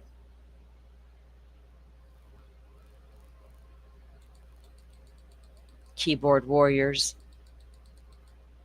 Look at their Billy Badass selves. I asked her if the girls had any bad feelings with any of their neighbors. My mind went to one neighbor. If y'all know, you know. Good Lord, don't let Doc see that. Enon Harsh. They talking about you, Enon? Lord. I asked her if any bad feelings with any of the neighbors. Maisie said she did not think so. Maisie told me she was at Xana's house a lot of the weekends and said they would often get noise complaints. She said she was present for 2 of those noise complaints. We have 2 body cams of noise complaints. That's crazy. Maisie thought the person making the complaint lived in a house behind 1122 King. Willing to drive the guy's yard. They're like, hey, can we go through your backyard because you butt right up to this house? That guy probably was him. These damn kids in the backyard don't know when to go to bed. Anyway, they thought it was the guy behind them, but they weren't certain because everybody, it makes sense if you think about it, because everybody around them were all partying. So it never made sense these kids got noise complaints like that. People are like, who's calling a noise complaint on them? It had to be like a signal. I mean, there was all kind of theories as to why those noise complaints happened, why those particular cops responded. It was a whole weird ass rabbit hole, but it never made sense that other college kids are going to call the cops. But behind you on Walenta makes perfect freaking sense. Hmm. I never really thought about that until just now. Well, y'all were probably right, Maisie. Probably was that old guy behind y'all. He's trying to go to sleep and watch TV, true crime shit, and y'all bothering him back there. I asked Maisie if Xana and her roommates ever or knew everyone who lived around them, and she said she did not know. They seemed to, though, didn't they? I thanked Maisie for speaking with me and told her if she thought of anything else to let us know. And that was the end of that conversation. And it was recorded and copied onto DVD and booked into evidence. It seemed like these students were pretty familiar with all their neighbors, right? From what we've seen so far in documents about who's being interviewed and what they're being asked. Um, Even the ones that didn't know them, they knew. Everybody knew of that house. You can't miss that house. It's right there and it's big and noisy. Big and noisy, right? So then they put a search warrant into Walmart, guys, for K-bar purchases. They were looking at multiple ways to purchase these K-bars, right? And trying to find. So they're collecting data now on everybody in the country or in that region in any avenue they can think of that might be able to purchase a K-bar. Ooh, damn. What if your grandbaby and their cousin and your uncle's brother, all the, you know what I'm saying? 5 times removed cousin did it, or I don't know, it's crazy to me. I get the broad tools. I don't mind them in cases like this. I just don't, but it's crazy. I've always known, especially when the FBI gets involved, and I said this, but now I can't believe it's been almost, well, it's been 2.5 years in that Twitter space with Sleuthy, and we were talking about this shit right here. What precedence would this case have going forward? Would it be if say it went to trial and Anne succeeded at some of those filings she had coming down the pike that we were unaware of she was going to file, all her IGG battle. Ann Taylor was given something in a courtroom most defense attorneys never get. IGG. She fought hard and got it all. So you remember after this was all over and they had that big press conference, for the first time, FBI stood there and owned IGG and its role in this case. Without it, all this good investigation they were doing, Brian Coburger was so fucking good at covering his own tracks, he would have got away with it without that sheath.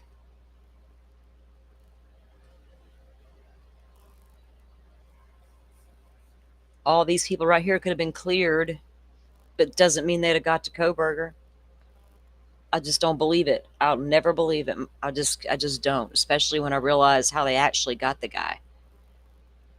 Right? So I'm thinking maybe they had a camera footage somewhere, some way, a glimpse of a license plate, something.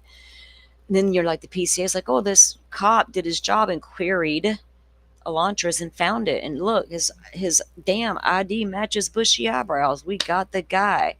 That's not what happened. That could have been what happened if y'all had the year right to begin with. That wasn't the case. But that cop at the same time should have been like, years close enough. The guy's got bushy eyebrows. But did that cop know about the bushy eyebrow part yet? Right? Did he know that little tidbit to know to look? So it's obvious to me what happened with the PCA. They lied, and they used that shit right there to say this is how we got to the guy for PCA standards. Don't ask no questions, but people did. It turned out they were right. But it was just the answer was IGG, right? Not that they just got the wrong guy all the way around. But I was never mad about IGG being used either, right? They caught the Golden State Killer like that. If it gets a really bad guy off the street, I care? I really don't. Even if they went in the back door, well, shit, y'all signed up for it. Y'all giving your DNA out there to these data banks. Is that what they're called? You won't find mine in one of them. If we're relatives, our souls are, we know it already. My ancestors know it. I know it. They know it. We're good. We don't need some paper trail, right? What good's that paper trail going to do me? Just gave up my damn DNA to a data bank where some people slithering through the back door to find stuff because I showed up in a freaking geofence warrant on accident. See how it happens? I don't know which one I am today, y'all. Prosecutor or defense attorney, help me out. I'm conflicted today.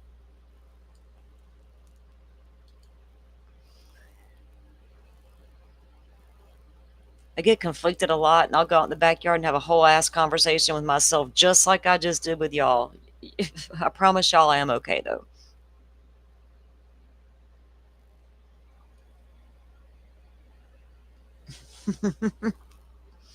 This is what happens when y'all get me up here by myself.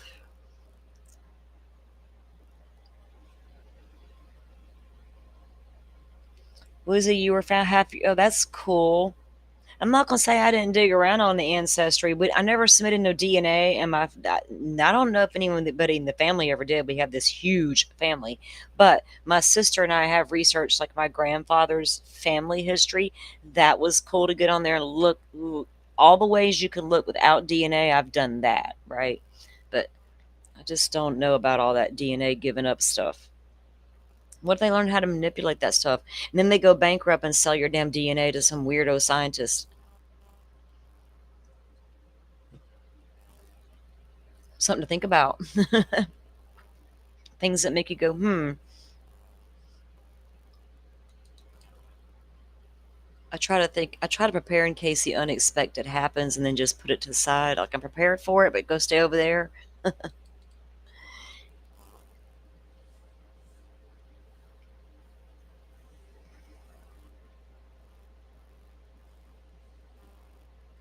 Okay, so I'm gonna make sure where we were at. Okay, so I told you guys they were did the Walmart K-bar searches, then they obtained.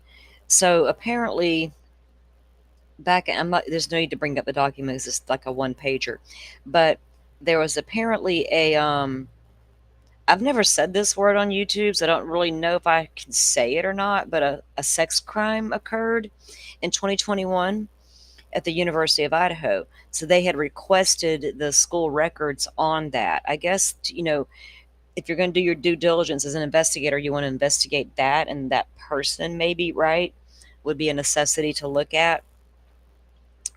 Crimes on campus, right? Anything like that nature would be expected. So that was pretty, at least they looked at that. as a possibility.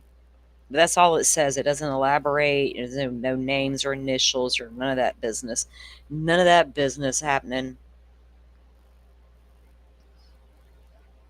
Now, this one was interesting to me. It was just weird. It's another one of those weird facts about this damn case that we didn't even know was here until now. So strange.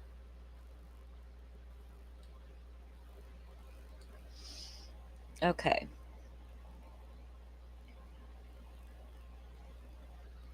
This one was written by Brett Payne again, and Brett Payne is one of the lead officers, and he wrote. There's two. He wrote the PCA. There's also it's an affidavit by Brett Payne, and that's the PCA you'll find on the docket. There's also an affidavit by Blaker, and it's almost a copy and paste of Brett Payne's. And there's two separate affidavits, but only one's on the docket. I got both of them, and they're almost identical. So Brett Payne's the other one of the lead investigators, and WatchGuard event, no. So no body worn camera signal, no, none of that. So this is an interview of BJ from K-Bar. Interview with BJ on 12/2/2022. So this is in December. It happened November 13th. So now we're at December 2nd.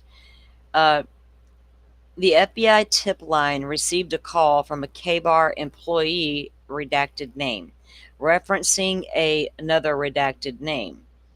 The redacted name had been had whoever this person was that the K-Bar tip was calling about, Moscow had already talked to the person.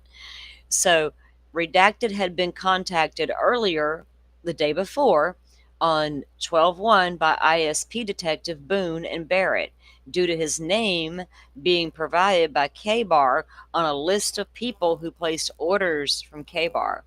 So he shows up on a list of people in a warrant. And here he goes. Now he's going to call K-Bar and complain about it. Redacted stated a call taker named BJ from K-Bar received a strange phone call from the redacted man or woman, I'm assuming it's a man, on 12/1. The person provided a written statement about the conversation, and here's what it entailed.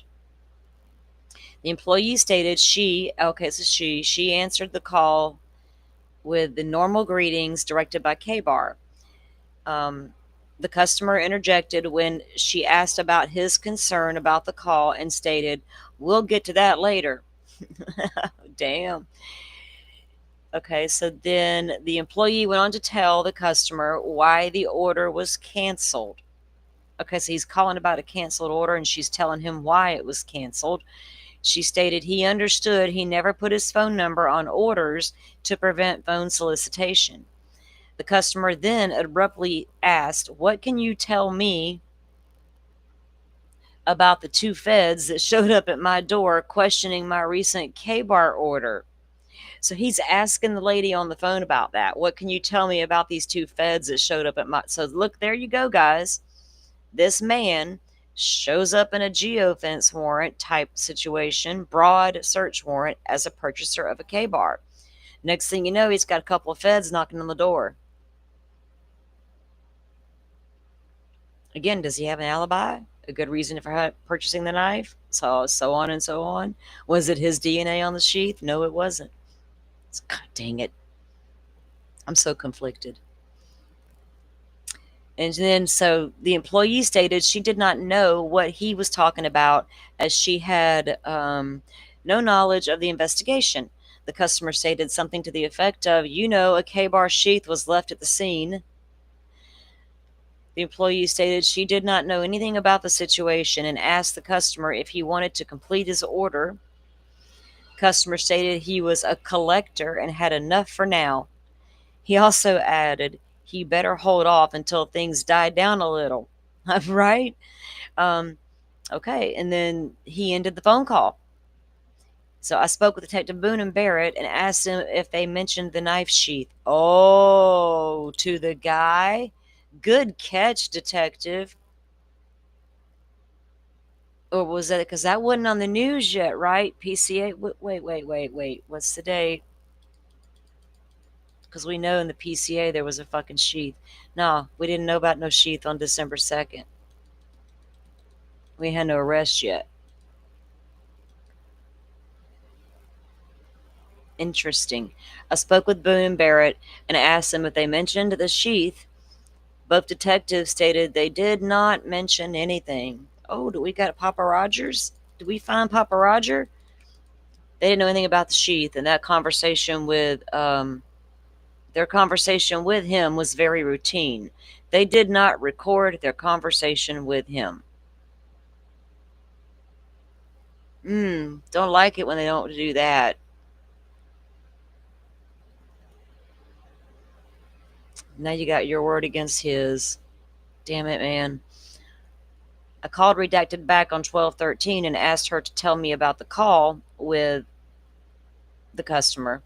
The employee reiterated the contents of her statement. However, she stated that the customer told her a K-bar sheath was left at the scene, and added that he told her one of the investigators told her that, or him that. Hmm.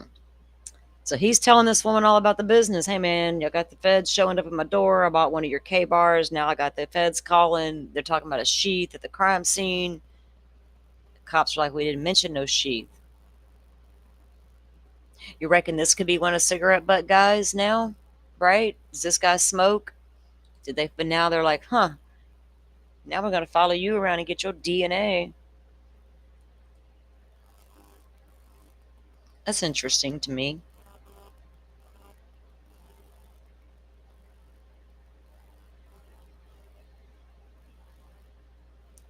It's funny that that guy even thought she could answer that question. Like, why are the feds showing up at my door? Oh my God. So this next one gets a little interesting, guys. And then after this one, we may wrap it up for today. Let's see here. Let's see. It shows that they did investigate, but it was like, damn, at the same time. No wonder the rumors were what they were.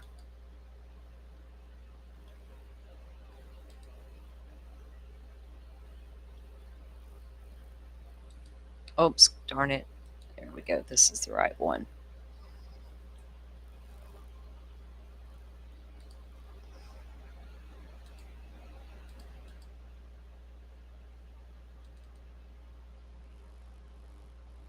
Okay, so we know they were looking at Mr. Showalter, or Hoodie Guy. Sorry, dude. Sorry, dude. Disclaimer. Wait, let's put up one of them little theory banners. Where's it at? Let's grab one, just in case. Hey, did I set up my thing?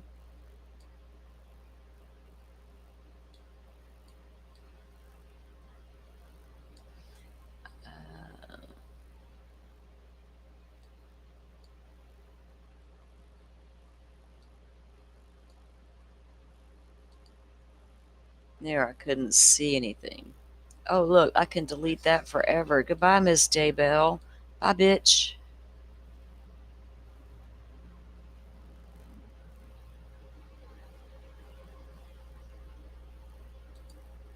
There we go.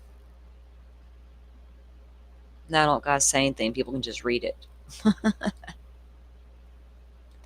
Okay. So this is from the Moscow Police Department again, Brett Payne. And this lists some of the evidence that he entered, and it was 4 blood swabs. Is the first thing listed here. And on 11/23, they applied for and was granted a search warrant for redacted number Queen Road Apartments, the residence of JS, aka Hoodie Guy. So I'm gonna grab a drink, or take a drink of my drink, guys, and an ibuprofen. So hold on one second. I'll mute so y'all have to hear me.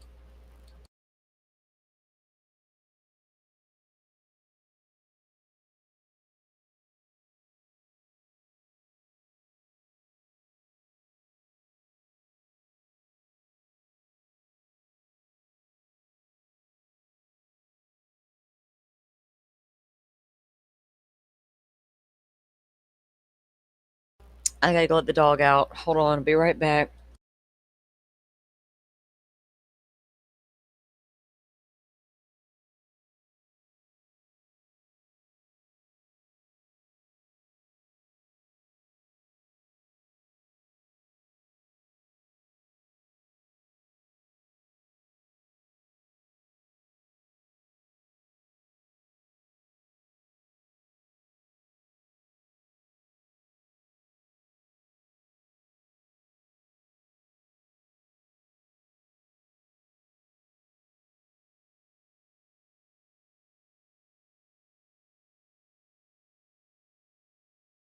Okay.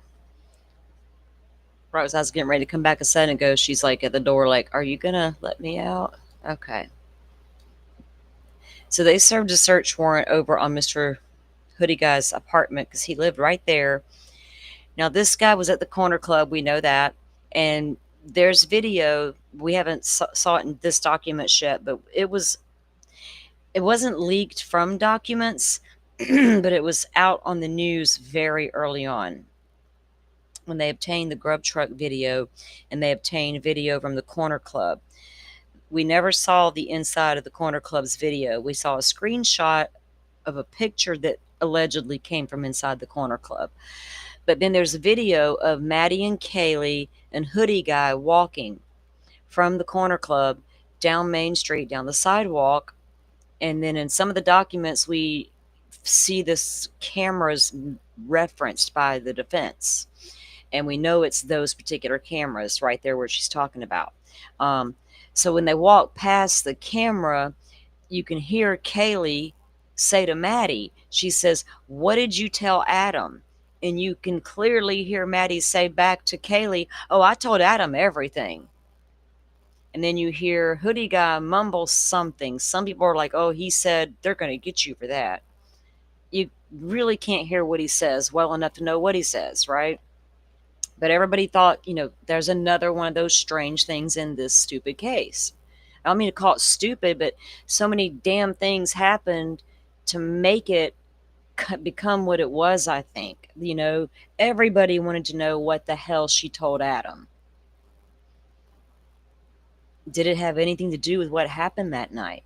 That was the big question. What did Maddie tell Adam was like the question of the century. It was crazy insane. So this is the guy that was walking down the sidewalk with them, and then they get to the Grub Truck, and he's the same guy people were calling sus. Emily referred to, or no, was it Emily or one of the other girls referred to him as sus in the video? Yeah, because yes, she provided the cops with his damn name. They didn't know who the guy was like that.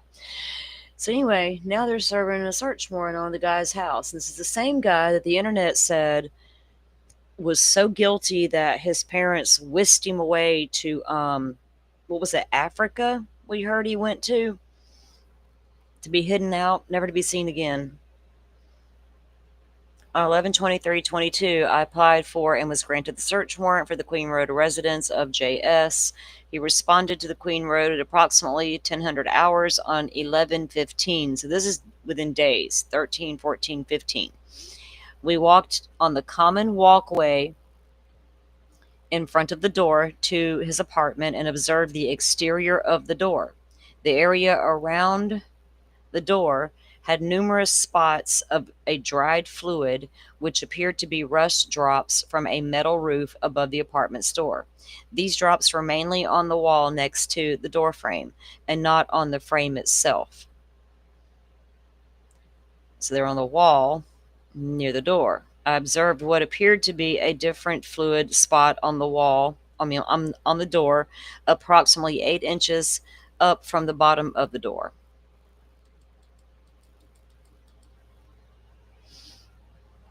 Oh, from the bottom of the door under the doorknob. I also noticed the deadbolt plating was clean, polished silver, and had no dirt on it. Like, did it look shiny and new? I walked away from the door in order to conduct an interview on a possible witness. Officer House and several members of the ISP forensics unit, to include Detective Hugh Powell, walked back to the Queen Road apartment. I met up with Officer House and Detective Powell a short time later, and they told me they believed the spot of dried fluid on the door displayed similar characteristics to that of dried blood.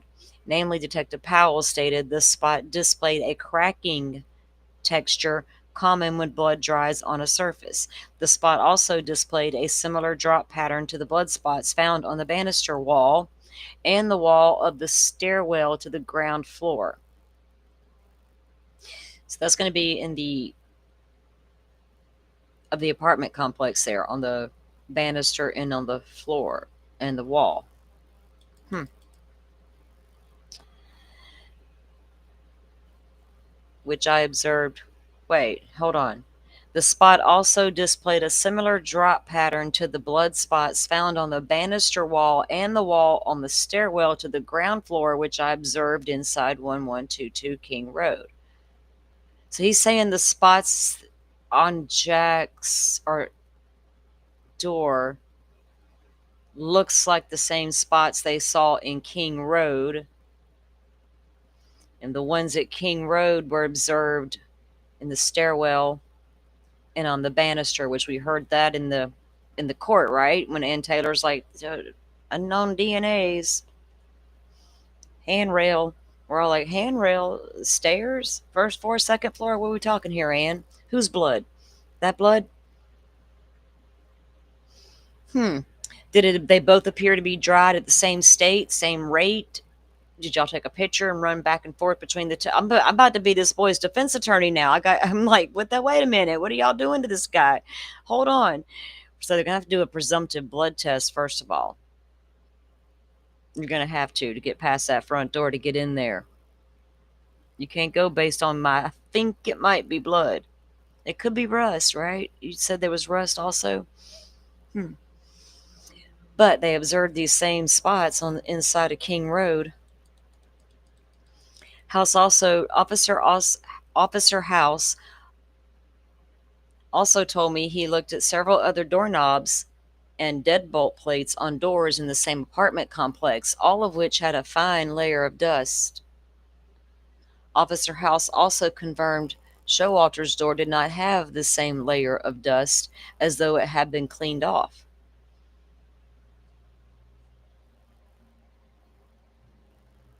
Is that an assumption?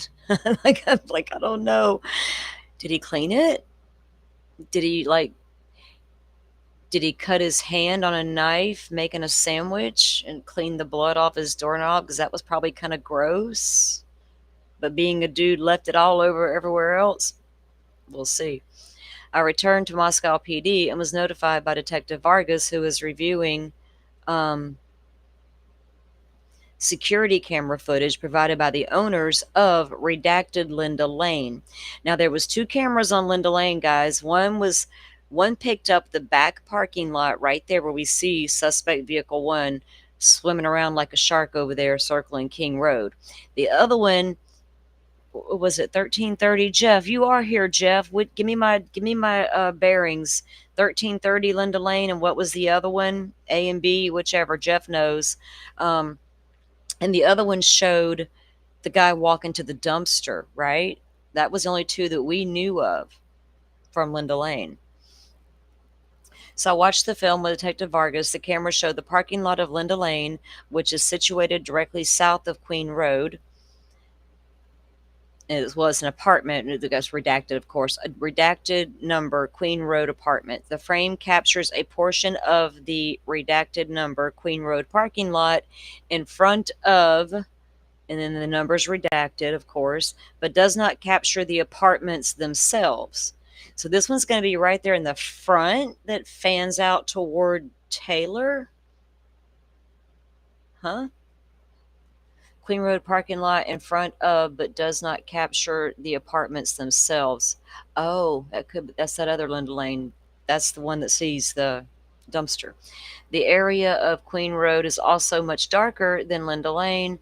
The video is infrared and is thusly displayed in black and white at approximately 3:50 On 11:13, per timestamp on the video, a figure clad in dark clothing can be seen walking from the building which houses Queen Road. The figure walks to the west of the parking lot and leaves the frame of the video as the figure enters the sidewalk area between the two apartment buildings at Queen Road.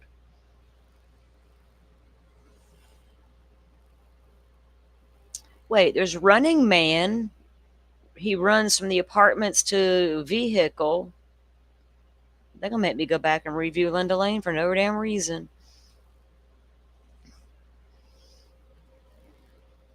That was some of them shadows people were seeing. That explains it. The figure walks to the west of the parking lot and leaves the frame of the video as the figure enters the sidewalk area between the two. There is a sidewalk between the two row of buildings there. And it goes straight down toward the King Road house from the parking lot to the other end. Buildings at the Queen Road, the terminus of this sidewalk is immediately east of King Road. Yeah. So this person comes out of the parking lot area, then he walks. Is that dumpster guy, Jeff, you think? Dumpster guy comes from one Linda Lane and he ends up in the parking lot. Then he goes on to the apartments and walks in the corridor there toward King Road house. The figure is not captured by cameras any further. I wonder if he went into one of those apartments. Based off the information above, Moscow Police Department ISP officers served a search warrant on the exterior of the front to the Queen Road. I wonder if that was Showalter walking home. Remember I told you guys Kaylee and Maddie went one way and he left going the other direction? Did he walk all the way to the house, I wonder? Was that him sneaking around Linda Lane dumpster that whole time, Jeff? It was Showalter, maybe.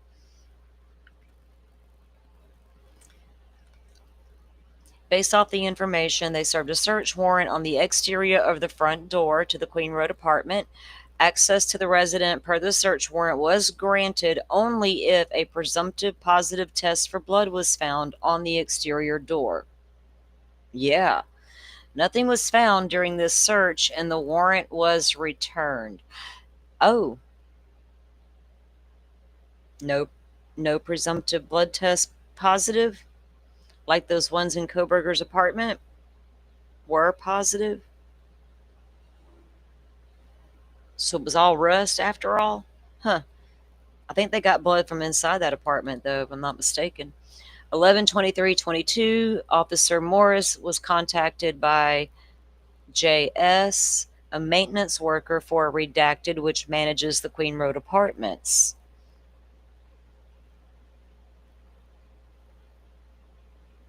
I got you, Jeff. I'm seeing you. I know you know that video inside and out, right? If I can't remember, you're going to remember. I know you know that video.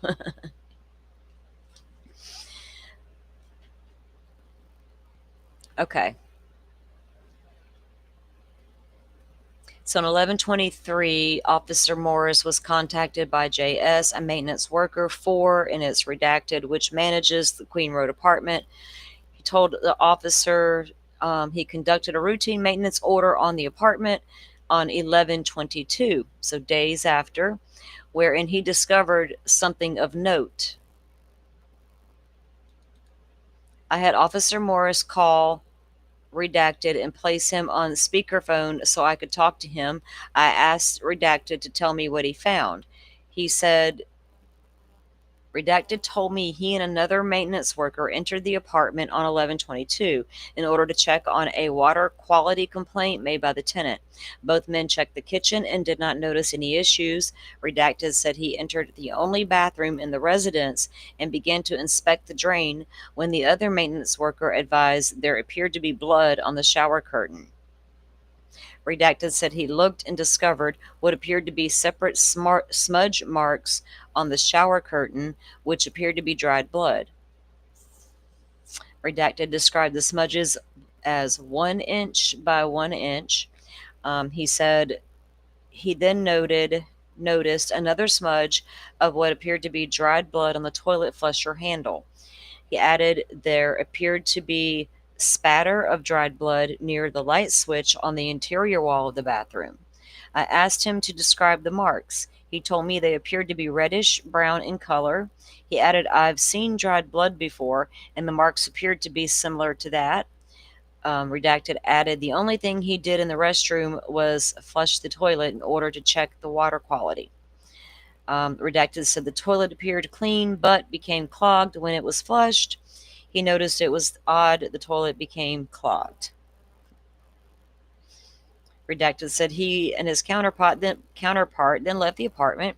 I asked him if anyone else had reason or means to access the apartment besides him or Redacted, and between the time he left and the current time, and he said no. So they served a search warrant with ISP investigator Talbot, Hugh Powell, and Jake Schweik. We discovered the blood smears and spots in the locations where they described. In addition, there were more blood spots on the wall on the entryway into the living room. Samples of each were collected, 94 in total. Damn. And ISP Detective Talbot took photos of the residence. Upon completion, I left the required paperwork on the couch in the living room, and Detective Talbot took a photo of it. All units cleared without further incident. So they took 94 samples of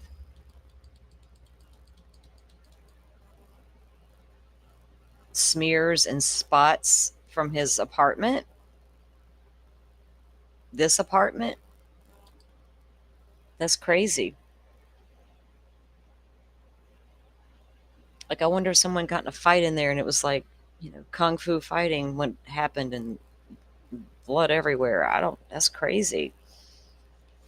I wonder what an explanation was for that. They're like, hey, we got like serious reason to believe you got a lot of blood in your house. Was there an explanation given? We'll have to find that document, see what that interview says by that person. If they would give us some sort of window as to who that could have been. That's crazy.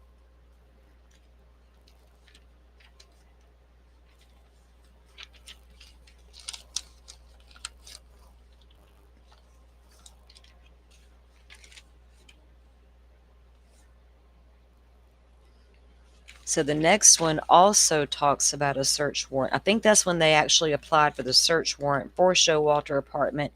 And then the one we just read was actually what they took when they went into the apartment. Let's see. One second, guys. Let me check my thing here. Get this.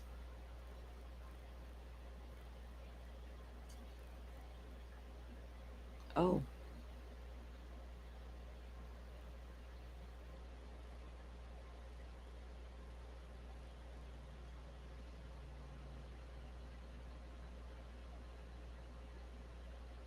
Why? Oh, Lordy. Vine LinkedIn sent me a message saying Coburger's got an upcoming hearing. They haven't updated their shiat.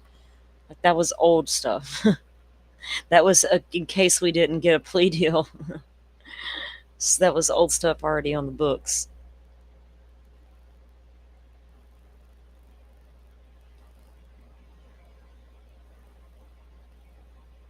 Okay. Now we're cooking. All right. So let me see where we're at in this process.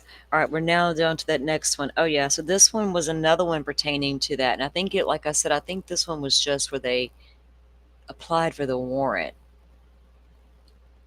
based on probable cause. Probable cause.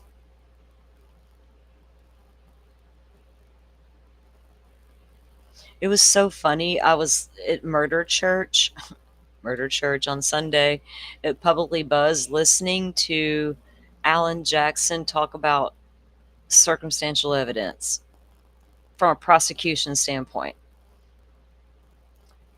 And then I remembered listening to him talk about it from a defense attorney standpoint. And it was like, damn, he, I get it. We're both, I get the torment. So I don't know which one of you to believe right now, though. So funny.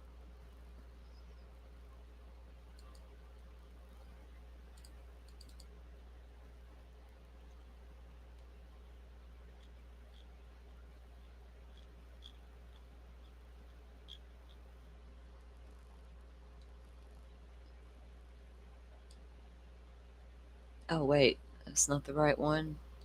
Oh, goodness. Oh, goodness. It wasn't. What is that? Oh.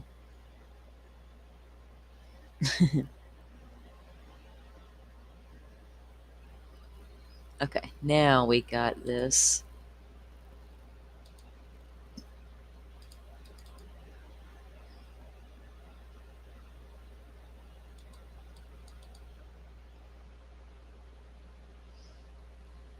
Oh no, this was a little bit different. Okay, so it's a little more to it than I thought it was.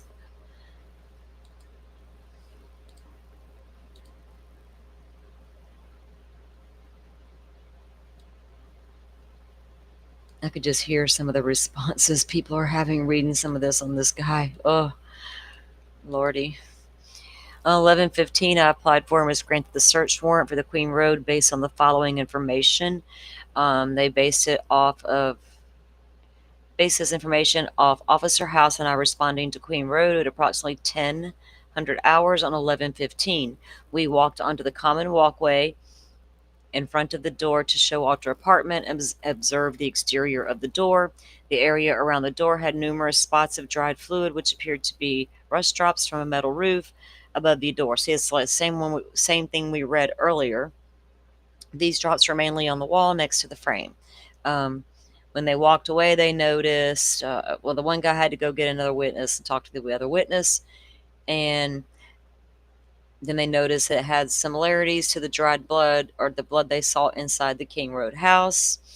Um, Officer House told me he looked at several other doorknobs, and that's when he noticed other doorknobs appeared dusty or dirty, and this one did not. To the suspect apartment, it appeared to be cleaned off.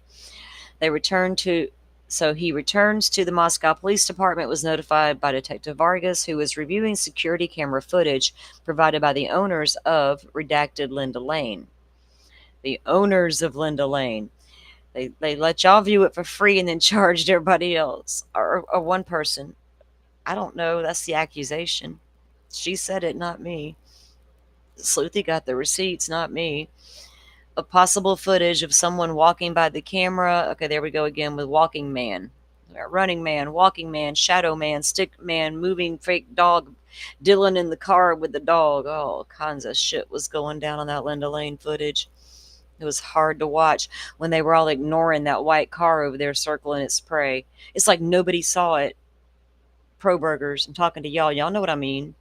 Y'all didn't even glance to the left where that white car was going. Look at me. I'm just circling around over here while y'all focus on a weird gray truck and some shadows.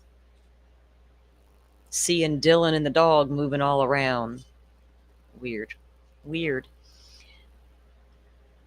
The cameras show the parking lot of Linda Lane, which is situated directly south of Queen Road. The frame captures a portion of the parking lot, and that's when they see the guy walking. The figure walks to the west of the parking lot. We read all that. So it's the same, pretty much the same statement about walking man.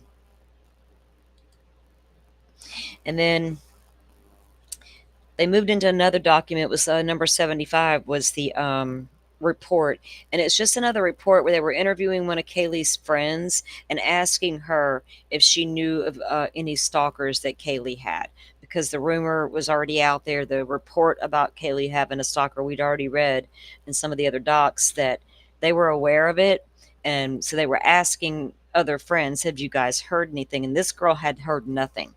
It's like a one-page report. It was so short. No, she knew the girls. They were happy. Didn't know anybody crazy around them, and didn't know Kaylee had a stalker. That was basically the end of that conversation. And then another one was interviewed. This one, whoever this person is, initials J.A. December 13th. They took a phone extraction from that person during the investigation. Um, Shirley. Wait, no, not S.A. Shirley. Is that who you talking about, Jeff? Are you secretly S.A. Shirley? Don't let what's her name find out. What's that crazy lady? Michelle?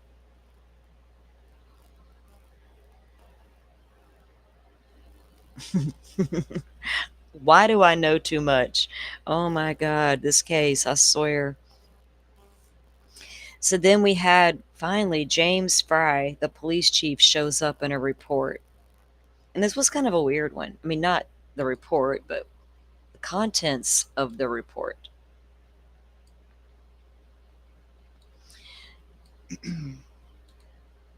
How many valid tips come through a tip line, right? That like legit. I wonder what's the statistics on someone being caught off legit information found out through a tip line. Hmm.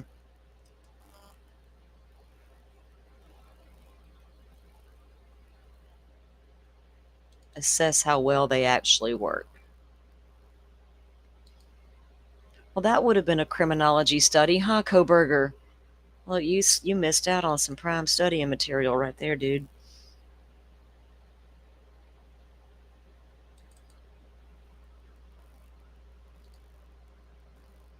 Okay, let me get this one up here. Ah, no, no, no. We do not need the extra camera situation. Okay, now we're doing it. So James Fry does this supplemental report, and it's labeled number 77, and it was done on December 13th. So 4 weeks after the murders, and this is approximately 2,000 hours. They interviewed SP in redacted Idaho. Why they redacted the city, but they did. At the, and then this whole line is redacted. P had called me several days earlier to report some information he had regarding the quadruple homicide.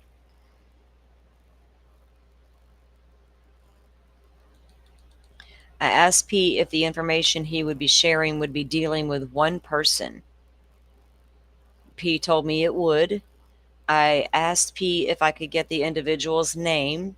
P told me the person's name was, and he says two different, whatever it is, it starts with a G, and he pronounces it two different ways, I'm assuming, or says it two different ways because there's two different names listed.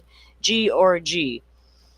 Later identified as, of course, GM is all we know, and it looks like, what is this? Possibly a date of birth, 2003, I'm guessing.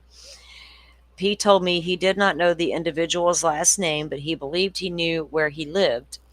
P told me he lived in the redacted apartments. P told me this apartment is just off of Redacted Avenue, then turned on to Redacted Lane. Good Lord. And then on to Redacted Street. And the apartment is across from the all redacted. So let's, can we fill in the blanks? Is this the fucking whites? I don't know.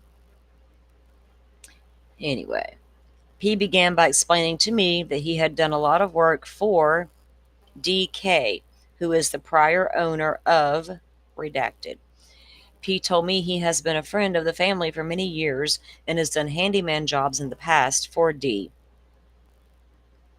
P told me in 2020 he drove D, his daughter L, and G up to, and this is redacted, to a place the family goes to have a vacation almost every year. P told me after they got there, R, who is one of the sisters, I guess this is their last name, D, one of the D's sisters, got in an altercation with a male who was camped near where they were. P told me it was a heated argument, but everyone eventually went back to their campsites. P told me later in the evening he noticed that R and L were walking past the male's campsite, so he went up to the hill where he could observe and make sure nothing was going to happen. Pete told me he had been up on the hillside for several minutes in the dark when all of a sudden G just appeared out of nowhere. Oh, damn, G. Pete told me it startled him for a minute because he'd never heard or saw G where G came from. Oh, he could sneak up on you and all that. P told me G pulled out a knife to show him. The dude just sneaks up on you, or girl, I don't know. I'm assuming. Yep. Sneaks up on you and, hey, check out my knife in the dark. Not, why are you up on this hill watching everybody? Like, what the hell? I'm up on the hill observing, so nothing happens. G jumps out of nowhere and pulls out a knife, and nobody's asking questions. All right. P told me was his hunting style knife. P told me he had spoken to G, who had showed a great interest in having a career in the military. I asked P if he could describe the knife to me. P told me it was a typical 7-inch blade hunting knife, skinning knife. P told me he had heard that G's grades in school had dropped and that L had been extremely verbally abusive to him. I asked how L and G would travel to Moscow from Boise. P said that he believed they would ride the bus when they traveled. P told me they stayed in Moscow at the D house.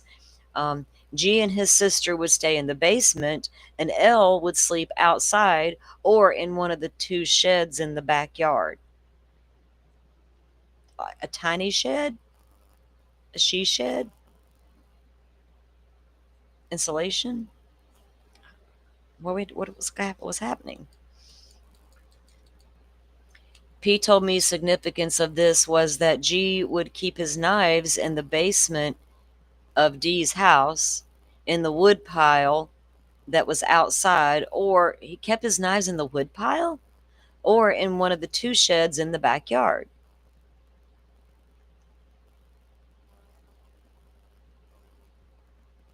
Why would you keep your knives in the wood pile? Like your machete, maybe if you're chopping some damn wood, your axe. I'll hide my knives in the wood pile in case I get attacked in the yard. Pete told me around the end of May or sometime in the middle of June, after COVID was letting up, he was at the Mad Greek having a late lunch or early dinner. Pete told me this was on a Saturday or a Sunday. Pete told me he had ordered a glass of wine, which he is sure that Ethan brought him.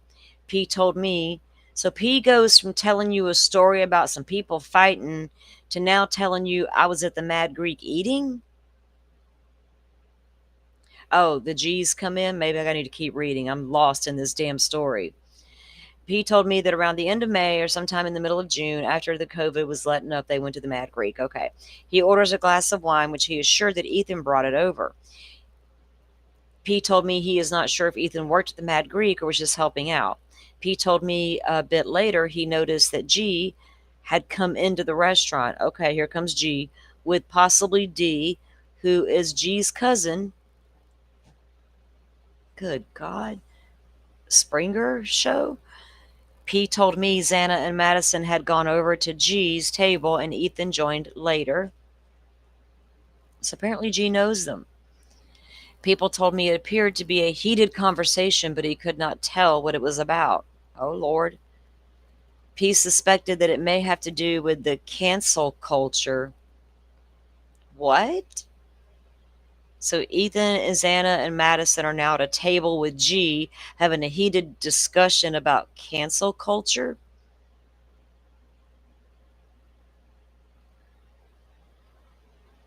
That's weird. Later that night around 9, let's see, it appeared that, okay, and that G was stirring them up with the conservative comments. Oh, so G's conservative, and he's making conservative comments, and P told me G left without eating anything. Oh, did G got a little offended because his little conservative stuff wasn't met with the same accept? I don't know. Later that night, around 9 to 10, maybe he was one of those political people and takes that shit so seriously that it could have got sideways. Later that night, around 9 to 10, don't think it ain't around Idaho somewhere, because it is. Later that night, around 9 to 10, P was at D's house in his backyard. P said that L was extremely drunk and she was yelling at G. P said she stated, "You are just a loser and you're going to spend your life in jail. You are ruining your life." P was not sure what L was referencing when she said this. P told me G left right after this altercation and he did not see him again. P told me G goes on long walks and does not return until the early morning hours. Oh goodness. Coburger drives around and G likes to walk. Damn it, man.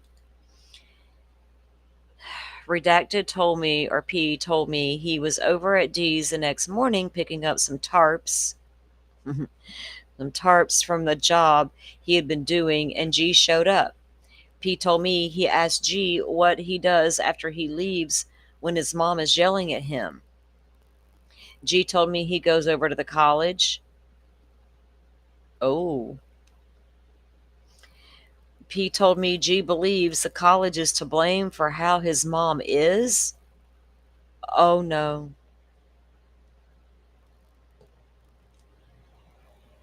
Y'all. Y'all know what that kind of stuff could lead to. He blames the college for the way his mom is. P explains that L went to parties at the college and began drinking. Oh goodness, did mama go to college? Because some of them girls go to college, drinking culture happens, and then they don't realize once you graduate and you get a real job and possibly get married and have a baby, or that wine every day turns into something bigger later in life. And they don't know how they got there. They look back and how'd that happen? Because after college you didn't stop. I had a grandma who's an alcoholic, so no shame, I know what I'm talking about. P told me he asked about G about the conversation that took place at the Mad Greek restaurant. P said that G told him that he had followed the girls to the Mad Greek from the college. Oh shit. You can't be doing that, G, because you don't get pissed off at the college because your mama's got an alcoholic problem and you blaming them because mama had the partying ways and never grew up and never took responsibility. She just blames it all on life. And I gotta have my damn glass of wine to fix it tonight. Jeez. So he follows these girls from the college to the Mad Greek and then instigates an argument with them about cancel culture. So G told P he went back to the girls' house, and when they came home, he was inside the house and made the statement they had no idea that I was there, and I could have killed them all if I wanted to. Holy shit. G. Did they get one of G's cigarette butts, y'all? I would have. Like, G, come here. Did they get a search warrant for G's house? When do they interview G? We got to see that interview. That's crazy, isn't it? So this is the part that gets me the most, though. Something we've already wondered about. He went back to the girl's house and he goes inside and they had no idea I was there. Friends are saying it wasn't that bad of a party house. We sometimes locked the doors.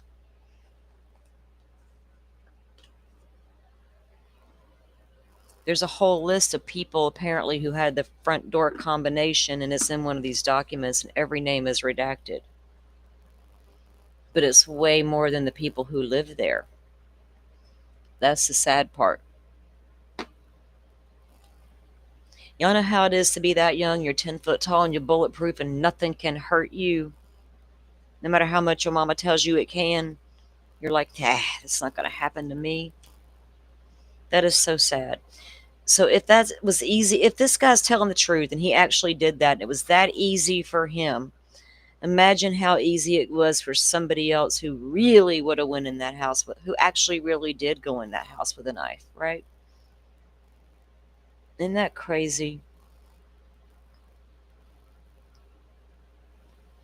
Pete told me every time he was around G and G's mom would explode on him, he always stayed very calm and would not react to her.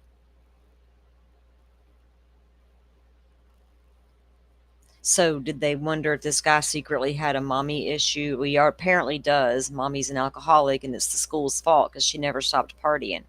Um, hmm, that is crazy. But it goes to show at least somebody thought enough to say, I need to call the tip line with this information. Because what if it could have been something, right? It very well could have been this guy. So I bet they did a full on questioning of this guy. And I wonder if they asked him, would he voluntarily submit DNA? And if did he do it at that point? G called the girls lesbians. Oh my God. Well, probably. I mean, people actually did because of the when it came out that according to law enforcement they were on the same bed, twin bed, but these girls were fully clothed. That we were like, who? Why does it even matter if these two girls were in bed together or just on the same bed? Like, why would that even fucking matter at this point, right? So stupid shit. But yeah, this guy was a real conservative dickhead or guy. Excuse me. I don't mean to go that hard. Yeah, I don't do politics, but yeah, that guy was real conservative and goes into the Mad Greek and follows them from college to the Mad Greek just to have a conversation or a heated conversation about cancel culture. That was the kind of guy they were dealing with. You know, those kind you just don't need to argue with, right? It's like those Facebook rejects that still want to argue about politics from like it's still like pandemic days or some shit and we don't have nothing else to do but argue about the whatever. It's so crazy.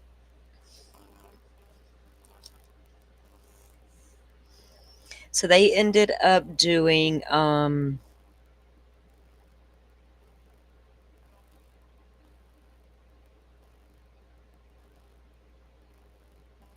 warrants on. Okay, so they had their meta warrant. They had one for Jack, and they couldn't get one because apparently he didn't have an account registered. There was Reddit warrant for Kaylee, and the only thing they got back on that is they found an account where Kaylee made some post about what kind of acne is this. It was crazy. So they had Kaylee's Reddit account, which we saw these early on. They did a forensic extraction on someone's phone with the initial CK. They did another extraction on a phone belonging to LB.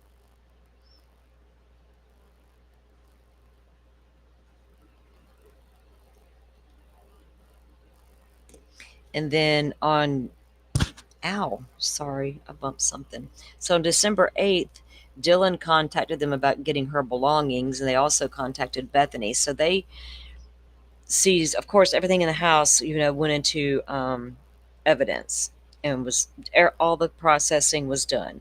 And then once they had everything, they started trying to give things back out. They ended up at one point, we're going to see in these documents, they ended up, so we knew early on that Bethany left. She was gone back to Nevada. That's where her family was from. And we knew that the defense had subpoenaed Bethany. And there was a rumor floating around. Bethany saw a naked man running from the house. Bethany's got exculpatory evidence. Bethany's refusing to come back to Idaho to testify. Oh my God, you name it, it was out there. And then when you looked at the search warrant returns and looked at the docket in Nevada, and did your due diligence, you could see the defense absolutely went out there and talked to Bethany, right? Her attorney arranged it for her to do her deposition with the defense, and it was done. Guess what? Bethany didn't have any exculpatory evidence. That was wishful thinking upon Ann Taylor's investigator, who said that in an affidavit. We got the affidavit way back when. It's crazy. So anyway, they go and they contact with Bethany over there. But they ended up giving Dylan back some of her belongings, and then they did the takesy backsy. They're like, oh, no, wait, we just got orders. We can't do that. So they had also ordered, after they took everything out of the house, right, loaded it up in the U-Haul and took it down to the storage facility down there in town. So they need to send in the hazmat cleaning people. This house was bad. So As soon as they get there, and it's on the news media, they have it on film. They show up, they back these big trucks up. We see the big cleaning trucks. They're getting ready to start going in there in hazmats and cleaning up this house. Halts were immediately put on everything. Bill Thompson from the prosecutor's office had to call and say, the judge just put out a new order, stop everything. They had to call off the cleaners. They had to get right back in their vehicles and leave, and they never even made entry into the home. So they were doing all this at the same time. And Ann Taylor had ordered a preservation on the home. That was back in February of 2022. And when Ann Taylor's, the defense motion expired to keep the house up or preserved, she never filed another motion to keep it. And that's when the house was destroyed. But no one paid attention to that part. I screamed it from the rooftops. If she doesn't care, I don't care. Blah, blah, blah. Y'all, none of y'all gonna care in the end. But it was such a huge deal, and I just checked completely out of that whole conversation. I didn't understand it. I get all your reasons why the house needed to be there, but in reality, did it?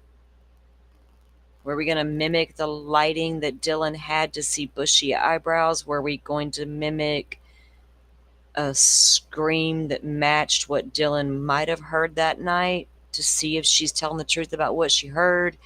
I didn't understand the big deal about the fucking house. We went down that rabbit hole for months and avoided the real issues.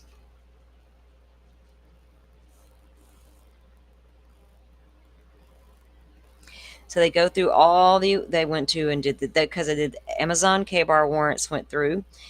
They ended up speaking with Xana's dad, and he released her belongings to Xana's aunt.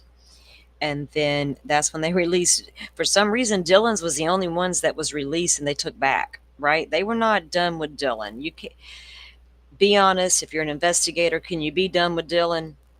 You can't. You already got, you got some crazy stories coming out this little girl right now. We got a fireman carrying a vacuum. I heard a scream. I didn't hear nothing. I heard Kaylee running up and down the stairs, but y'all know Kaylee was dead. You, you, you can't go in with the blinders and not look at the cute girl just because she's a young girl. You gotta take it into consideration, right? If you don't, you're not doing your job. Please step aside. Why is that? Why they wanted Dylan's stuff back, right? I mean, it's crazy. So then they go back. We saw this. I think this is the one we read over in Joe's, where this is document number 88. Detective Mowry. It's on December 2nd, and it's about reinstalling the camera. So when they go back over there to reinstall that camera, they want to do some test runs, right? And they're going to drive by the house, and so the police department has a white Ford Fusion, and they used that the night they were driving that the night they did the stop at the Banfield. And we literally see the car. It's similar to a white Elantra. Everybody's like, oh, that's the real killer car. It's the cop car. Anyway, so they're going to use that car and do some test runs to see, like, to test the color theory, right? Because it's going to show up white if it's white, or if it's blue, blue, whatever. So they go to reinstall it, and they almost break the darn thing. And they reference the temperature outside and all that. They got it all fixed. It's all back up there. So we're going to move into Bethany's interviews, and then after Bethany's, that's where we're going to stop, and we'll do a stop for the day, and then we'll pick back up on the other interviews tomorrow. And I'm going to finish going. I don't have much left to go through because I like to go through and highlight the ones I really want to talk about or point out. There's some that are going to be, more than others. Thank you all for being here and hanging out and listening. I know everybody's been I haven't listened to anybody go over any of these. I don't need to if I'm going to read them myself. So I know people are out there reviewing and giving their takes on them. And that's cool to see the ones that, that know the case, because you're able to go, whoa, wait, what? I like that part of it because it's interesting stuff. So report 89 and then 90 were the two that talk about the interviews with Bethany. I'm getting hungry too. I didn't eat this morning before we came on air. Most of the time I do, but this morning I did not.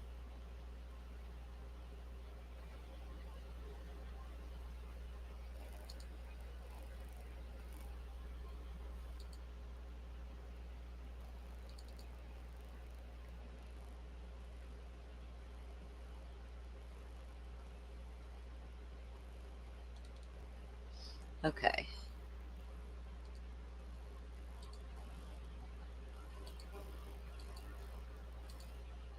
Okay, so this is by Dustin Blaker, one of the lead investigator there.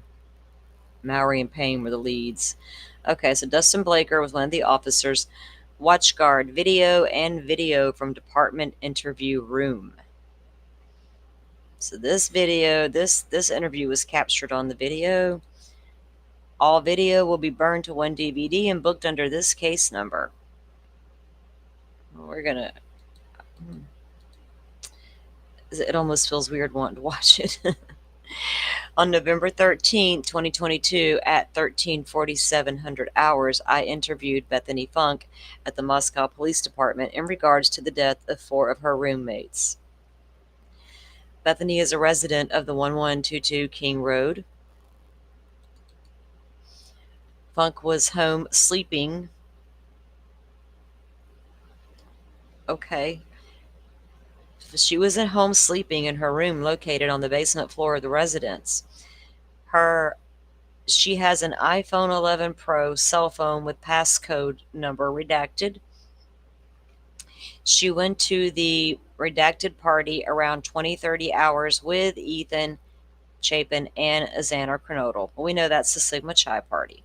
They hung out in an apartment for a while together, and then Bethany went up to the main party at the fraternity. Oh, I guess they went to the pre-party and the party, and then went up to the main part of the fraternity. Oh, the main part of the fraternity. Must be like a little apartment there. There's a that's a big fraternity house, and you can from the see King Road from right there at it. It's so crazy how it was all right there together. Not sure when they left. Okay, wait. Bethany went to the main part of the fraternity to hang out at the party. Maddie and Kaylee went to the corner club together. Not sure when they left. Bethany did not see Ethan and Xana at the party and left to go to KF residence at Taylor Avenue. So Bethany.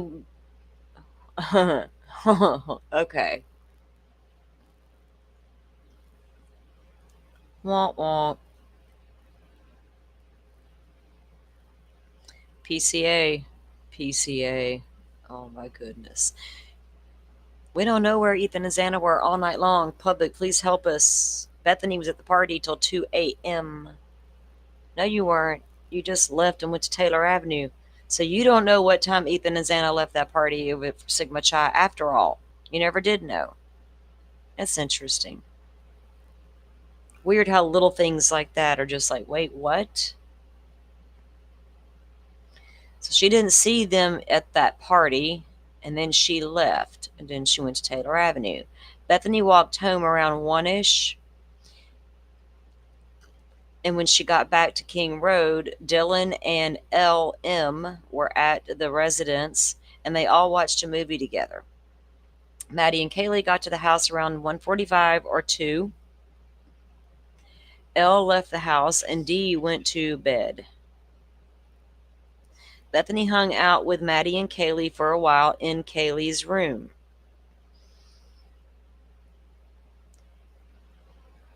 Whoa, my phone just did some funky business. Like, I don't even, it might have just bit the dust. I don't know what just happened, y'all.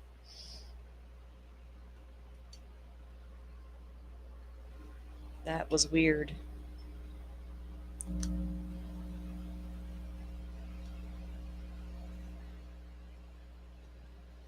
Okay.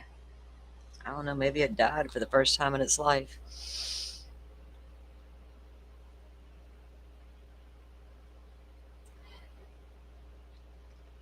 They hung out in an apartment for a while together, and then Bethany went to the main part. Okay, we read that part.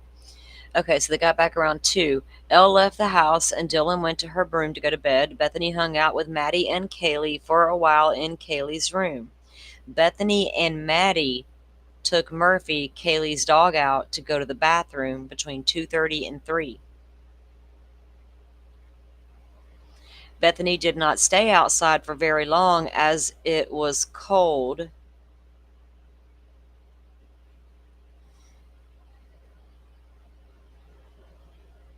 My mind just went to an old leaked audio. It was allegedly these kids. Oh my god! Just because of the cold statement. Damn it, man. Maddie then went to bed and watched a TV show to help her sleep. At around 4 or 4:20, Bethany heard what she thought was a firecracker and saw a spark on the ground from under her door. Yeah, my phone died. I can't even see what y'all are saying in chat. I forgot to put my phone on charge earlier, and my chat's always delayed over here. It's crazy. Now, what did y'all think she heard or saw under the door?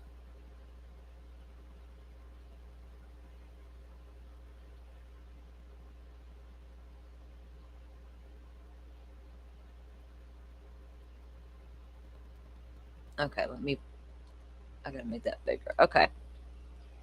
So then Bethany says that she hears a bang or a flash and sees a flash under her bedroom door. That is crazy. Okay. A firework and saw a spark. Now, would you get up and check that if you were like chilling out in your bedroom and you're the only you're the only person down there on the first floor, literally? You think it was a prank though? Like somebody's like snuck down the stairs and threw a firecracker at your door? I'd be pissed. Like, don't be throwing that shit at my door. I'd come out of my room with something to say. I'm not going to ignore it and go back to bed. I'm coming out with something to say. Okay, but not Bethany. Bethany then heard Murphy barking. Now remember, this is around 4 to 4:20. That car speeds away at a high rate of speed at 4:20. At 4 a.m. ish, Xana was getting a DoorDash order. At the earliest, 3:58 for the DoorDash order. 3:59, somewhere right there. And Murphy's barking. So was Murphy barking because DoorDash had arrived? She said, okay. Bethany then heard Murphy barking. Dylan called Bethany and stated she had seen someone in the house, and Bethany told her she could come down to her room and sleep with her. Dylan went out to Bethany's room and went to bed. They woke up around 1100 hours and talked to other friends who came over, and they checked on Xana and Ethan and found them deceased. Bethany originally called 911 and stated her friend was passed out and would not wake up. Bethany talked about an incident when Kaylee stated about a month ago she saw an unknown male up above their house to the south who was staring at her when she took Murphy out to go potty. Bethany stated Kaylee broke up with her longtime boyfriend about 3 months ago because she was planning on moving to Texas.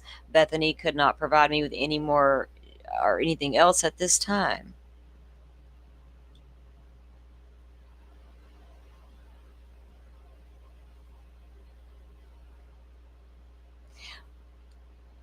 Still questions about where Murphy was. Because at some point in one of these documents, I think it's going to talk about how they didn't bring Murphy back in. They went back in. Kaylee let somebody else take her dog out and then let them leave that dog out. It's apparently Murphy would run off. Now, Jack just lived at the end of the street. His daddy, did he run back and forth freely between the two houses? I wonder sometimes.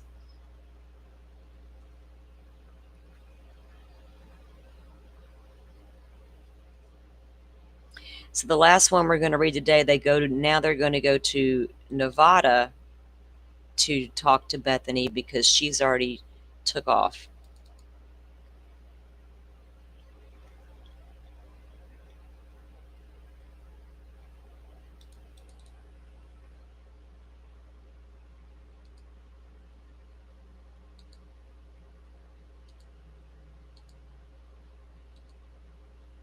Alrighty. So this one is also by Dustin Blaker. Digital audio recorded and used to record digital audio recorded used to record the interview.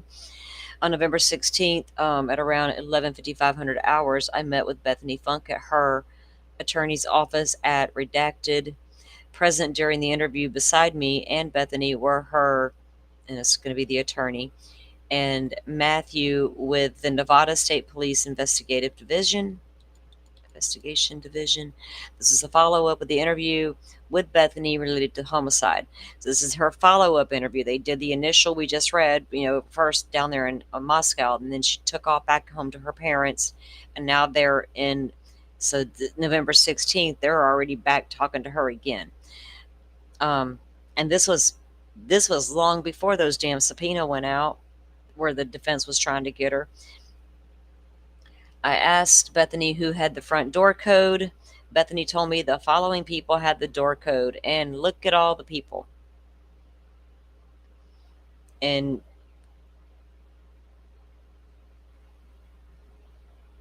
you didn't have that many people living there. For real. You had Bethany, Dylan, Maddie, Kaylee, and Xana. It should have stopped right there.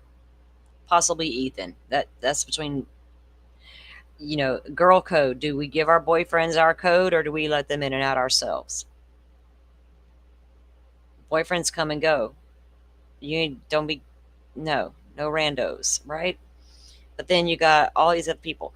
Now, a lot of them, like, I know who JL is. I know who EA is. I know who HJ is. LM, I'm not quite sure. If I think about it, I probably am. CC, JM. I mean, who else had the code? Bethany stated the above named people were the only ones that she knew of that had the code. Bethany stated the code for the front door was the same code from the year before. Damn it, man. Y'all need to change that up.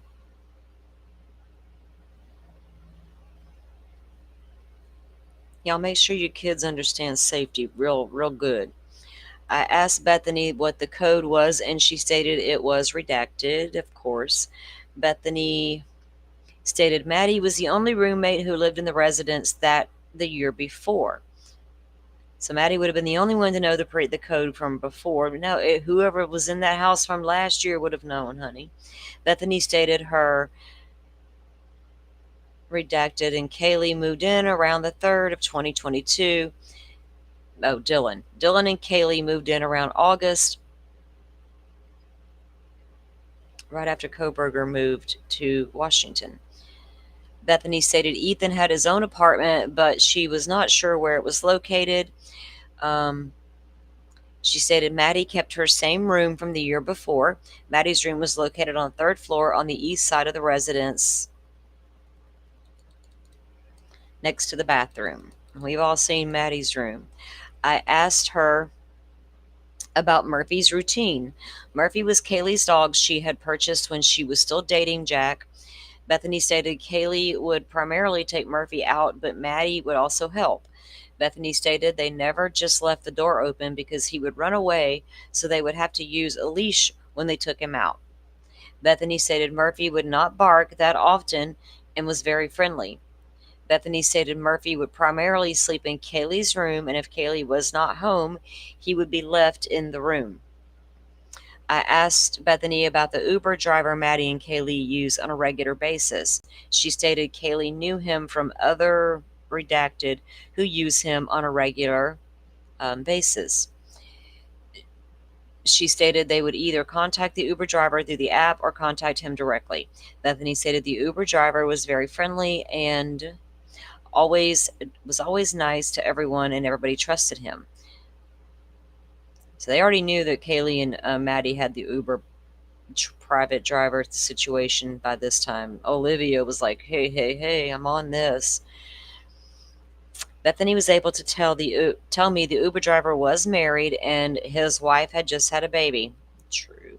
Bethany told me he drove a small car, possibly gray or black, but she could not tell me more about the car.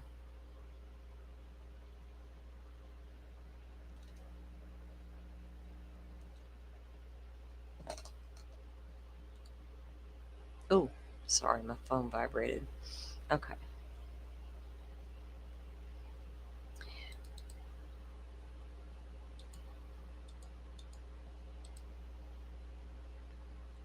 What does what mean? Let me.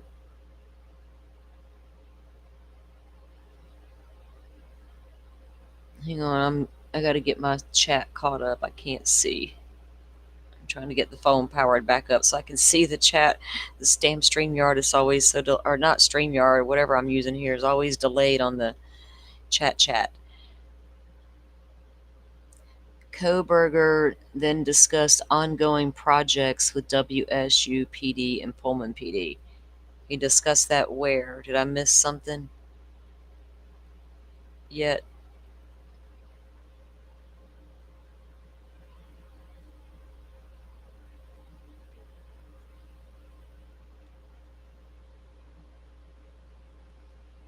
Unless we see something in the documents. So far, the Pullman's like, no, we interviewed that guy. And we're like, no, thank you. Maybe there's a document in here I need to read.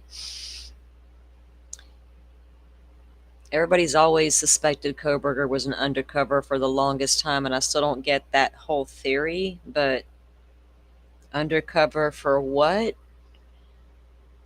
And if he was, he's in protective custody, and all this is a big fucking sham.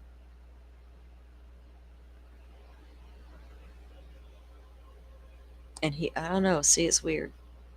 I got questions. Theories have to be answered. I can't. I have lots of questions about theories, and if I can't make that make sense, then it's off the table. It's like, man, sometimes things are just too much. So I asked Bethany who was in the house, if who in the house had a boyfriend. She said Xana was dating Ethan. Dylan was dating a boy named Q, who lived in Boise. Um, I'm not saying certain names. I'm just not going to say out loud on purpose. We don't need to know. It's just Q. Maddie was dating JS, who lived in Boise. Kaylee was dating JD, but had recently broke up with him. Kaylee was possibly hanging out with MB. B stated M was Xana's big in the Greek system. B stated the relationship was new and that he had never stayed over at the house, but Kaylee had stayed with him, possibly more than once.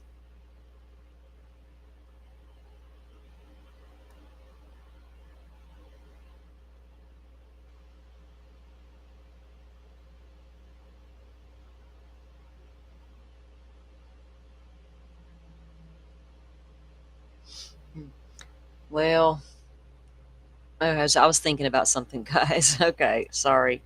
I went down a brief moment. Stated Kaylee was also talking to an ER, also a redacted.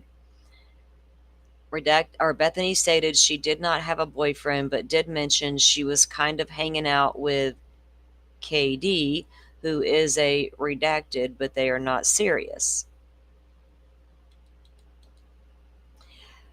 I asked Bethany if she had ever heard of CG, and then Bethany stated she knew of C and he was also a redacted. Bethany stated that C was a nice guy and knew Dylan. I asked Bethany if she knew CB, and she stated she did not. I asked Bethany if she knew the person behind Kaylee and Maddie on the Grub Truck video. She stated she did not know who that person was. I asked Bethany if she knew a guy by the name of S, which is redacted, of course. She stated she did not know him, but she stated she had heard from a friend of Maddie's that her boyfriend JF also redacted, also a, I'm going to say the frat brothers, that would never want to get in a fight with an S. Oh, with S, he had anger issues. Oh, so S is the guy with the anger issues. I wonder if that's. Never mind. Hmm. A SB who paid for the Spectrum Wi Fi account. She said it was Kaylee who paid for the account. Bethany told me the login for the password was, and it's redacted, of course, and the Wi Fi name was redacted. Bethany stated she did not know what the actual username and login was for the account. I asked Bethany if she knew of anyone who had gotten S to leave any of the parties or thrown out of the house. She stated two guys from redacted house, JH, and another guy only she knew was or knew as R, got in a fight and were told to leave. Bethany stated this fight occurred about a month before the incident at the house. I asked Bethany about an AC, and she said A used to live at the house but moved out, and that is Ashlyn Couch. I asked Bethany who used the bedroom on the west end of the first floor. She stated Kaylee and Maddie used the room as an office. Bethany stated Kaylee would use it for her work and had a computer in it. I asked Bethany if any of the girls who lived in the house had jobs. Bethany told me Maddie and Xana both worked at the Mad Greek on Main. Bethany said that Kaylee worked on an online company or worked for an online company and worked from home. Bethany did not know who the company was. Bethany told me that Maddie also looked for an online company, but it was not at the or looked for an online company, but it was a different company. All right. Bethany said the company Maddie worked for was out of Boise, and during the summer she had worked for them in their office in Boise. Yes, she had her internship over there. I asked Bethany about the drug use in the house and who used. Bethany told me Ethan and Xana both took Adderall when they drank alcohol. Bethany told me she saw Ethan and Xana both use Adderall the night before the murders. Bethany told me she saw Ethan take a pill and she saw Xana crush up a pill and snort it by using a rolled up bill in her room. Bethany also said she thought Kaylee also used Adderall but was not sure. I asked Bethany if she had any issues from any of the other people who live around them. She stated besides 3 to 4 noise complaints, there were no other issues. Bethany told me Kaylee would look up the registered sex offenders who lived in the area. Bethany stated Kaylee had found a registered offender who lived close to them in the blue apartments on Queen. Kaylee stated he was older, in his 30s to 40s. Bethany stated Kaylee was looking at sex offender registry within the week or so before the murders. Bethany stated Kaylee was into crime shows. She was. And I also look up sex offenders in my area. I know where every one of them are, if they're registered. Redacted stated there was nothing that happened to prompt her to look up the sex offender registry. Now, Kaylee was always on the TikTok true crime. She probably saw something that said, like, yeah, I need to go look. I could see it. I asked Redact or Bethany about two other incidents where Kaylee had mentioned some weird things happened to her, or had happened. Excuse me.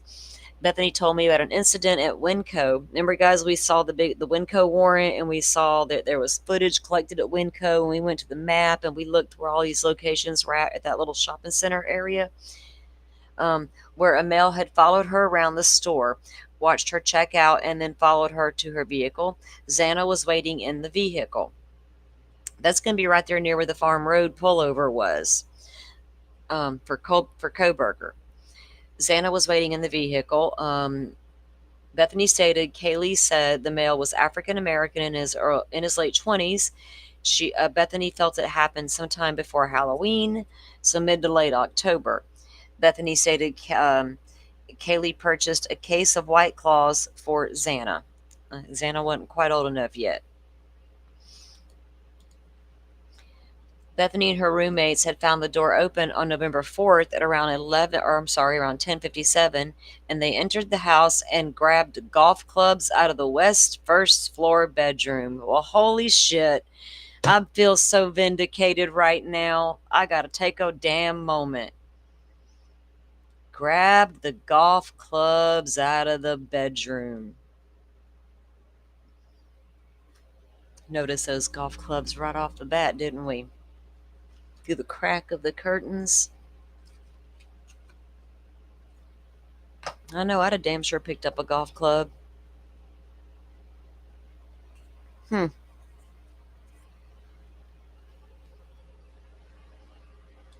And don't leave possible weapons and your doors unlocked all at the same time. Good God. And they entered the house and grabbed golf clubs and went to the west floor of the bedroom. Bethany and the other roommates walked around the house with the golf clubs to check the house. Kaylee was not home for this incident and she had gone home for the weekend.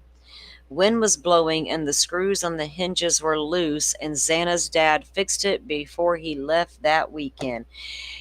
Okay, so he was never lying. That was true the whole entire time. Xana's dad did indeed fix the damn door, but it wasn't the door lock. It was the door. Hmm. So when he was ever parents' weekend, he also went to Moscow, fixed Xana's door, also took time to visit with the Chapins, and then headed home to get a call from Jasmine to say, Daddy, come back. Something horrible's happened at Xana's.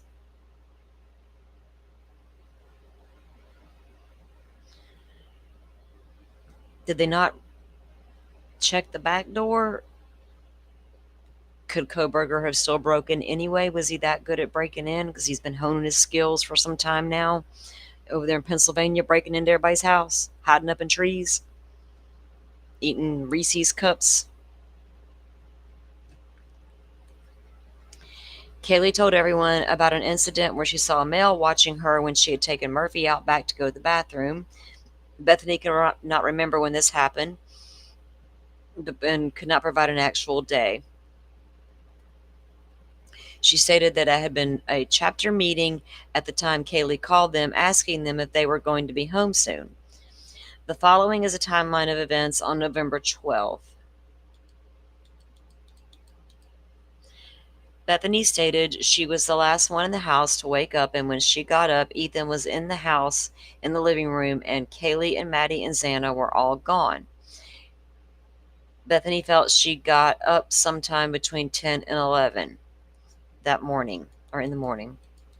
Bethany stated she checked her Find My Friends app and saw they were at Taco Bell at the time. Once Kaylee, Dylan, Maddie, and Xana got back, they started getting ready for the day. Kaylee, Dylan, Maddie, and Bethany were in Kaylee's room, and they were getting ready for a party over at Taylor Street. And Kaylee did post a picture. People saying, well, no, Coburger wouldn't have known Kaylee was there. She would have done moved out. Well, how would he have not known if he wasn't stalking them? He wouldn't have known nothing about no Kaylee to start with if he was never stalking them. So that kind of made your shit sound stupid. But Kaylee was posting photos all darn day on Saturday. Hey, I'm in Moscow. I'm in Moscow. It wasn't that hard to figure out. It never was. We saw the pictures the whole entire time. But nobody could figure out how Coburger would know she was there.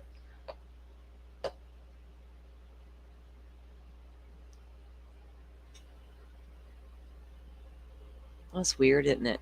The apartment is located on the second floor of the far east side of the apartment building.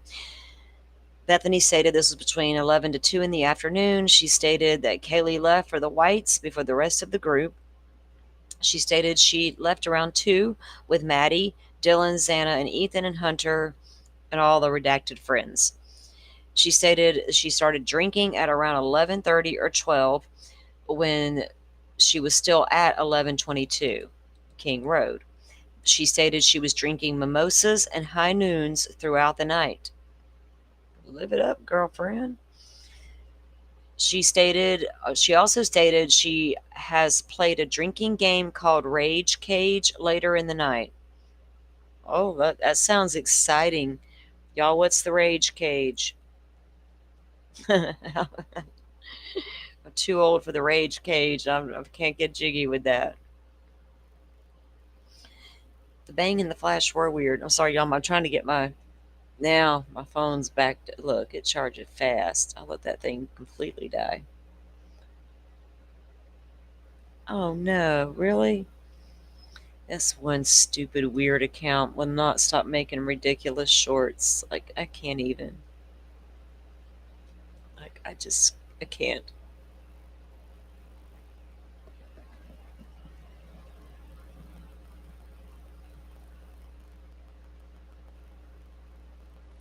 Jeff, I've never seen any sliding door I trust. I'm gonna be honest about that. My sister had one in her house backed up to the woods because we was in the country. My woods are far from my house. I got a big field in between me and the woods, but she did not. She had the woods right there. And I was like, girl, this big ass sliding window, like, I don't know, Bigfoot come out of the woods any minute now. I made her cover it up and lock that thing good. But it was like, to me, it was too easy to just snatch, right? You could, even when they're locked, you can walk up to any sliding door I've ever had my hands on. I've tested them, especially if I lived somewhere where one was at, because I didn't trust them. You can snatch on those things and they'll pop right open, especially if it's an old one like this house apparently had old shit, right? It wasn't no state of the art door. Shit was so bad they had to put bar stools on the other side to get it to stay shut when the cops came. So why was it because it was never working locked to start with, or was it broken, or y'all didn't trust the little shitty lock either?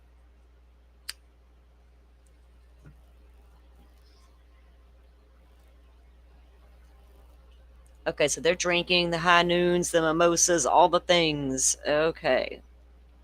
Bethany stated she was at the Whites until around 15:4800 when she left with Xana. Maddie, Kaylee, and Dylan stayed at the Whites. Ethan had left before her and Xana. Bethany and Xana went to a B place somewhere on Taylor. Um, Bethany and Xana left there at around 16:51 and went back to King Road. Bethany, Xana, Maddie, Kaylee, and Dylan were all at the house and made food. Ethan was not at the house during this time. At around 1800 hours, Bethany, Xana, Maddie, Kaylee, and Dylan all went to take a nap, and they all set their alarms for 2000 hours. Bethany got up. Bethany got up at 2000. Go. Did I do that right? Oh, 23. Oh, no, wait. Yeah.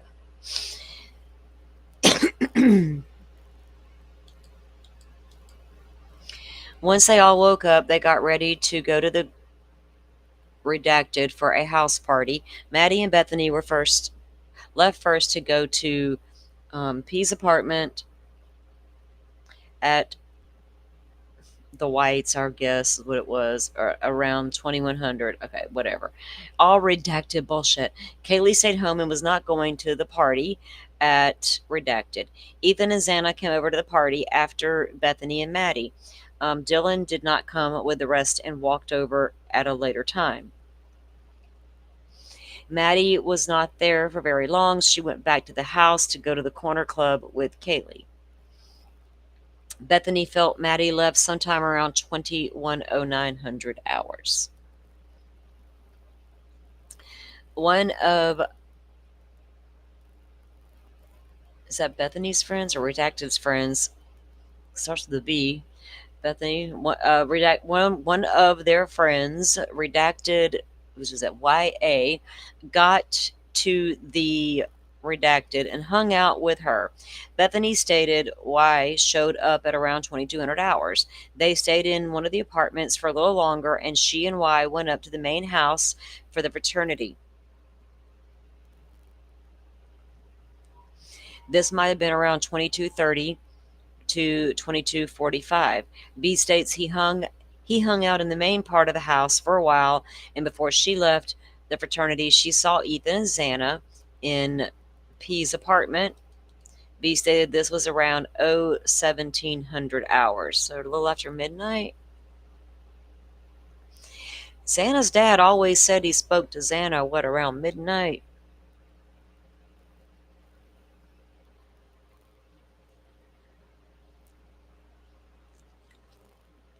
Something about her and Ethan going to the house to get a pizza and watch movies. We never knew if that was true or not. Apparently, that wasn't the truth. He didn't know either. Bethany and Y went to A's house on Taylor. So we're down here now. At around 0200 hours, Kaylee and Maddie came home. Maddie, Kaylee, and Dylan and Bethany went up to Kaylee's bedroom once they got home. Kaylee was getting ready for bed as they were hanging out in her room. Bethany, Maddie, and Dylan went downstairs, and Maddie and Bethany took Murphy outside to let him go to the bathroom. Bethany only stayed out for a short time, and then she went back into the house and put something away in her cupboard and grabbed a bag of chips. Bethany went downstairs to go to bed. Bethany stated nothing was unusual about Maddie and Bethany demeanor when they got home. This should be Kaylee. Nothing unusual about Maddie when they got home. Bethany stated they both appeared to be happy, said Maddie was highly intoxicated and she had not seen her at that level of intoxication for some time, for a very long time.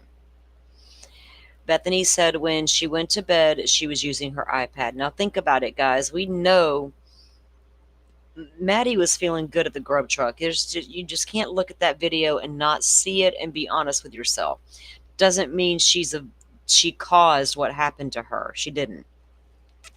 Point being, how intoxicated was she? And when she laid down to go to sleep, how out of it was she, right? When this guy come into that house and started this chaos. That's so crazy. Bethany said when she went to bed, she was using her iPad to watch a TV show off of Hulu. Bethany said she was watching Baby Daddy. Bethany could not remember what episode she was watching or how long she was watching. As she was watching the show, Maddie came downstairs and asked her if she had Murphy with her because she could not find him. Oh, goodness. Maddie done lost Murphy. Bethany told her no. Bethany said her door was locked and she normally locks her door when she goes to bed. Bethany told me she eventually turned off the show and her iPad and she went to sleep. Bethany said she woke up after falling asleep to hearing what she felt was a firecracker go off, and she thought she saw a sparkler going off through the crack under her door.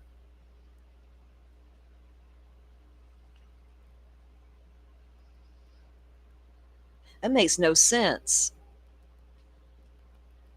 Because as far as we know, the suspect never went down to the first floor. So who the hell was down there banging firecrackers off and sparklers under Bethany's door when she's literally the only one down there? Does she have lucid dreams like Dylan? I haven't heard her say that at all. That's crazy. Bethany stated she did not know what happened. Either Bethany called Dylan or Dylan called Bethany. And Dylan stated she thought she had just seen someone dressed in all black in the house.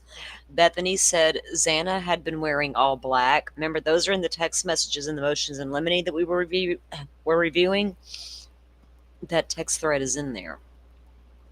Dylan responded by saying she thought he had a ski mask on. So when Dylan tells Bethany she saw someone in all black, that's when she says, well, Xana was wearing all black. And she's like, yeah, but this one had a ski mask on.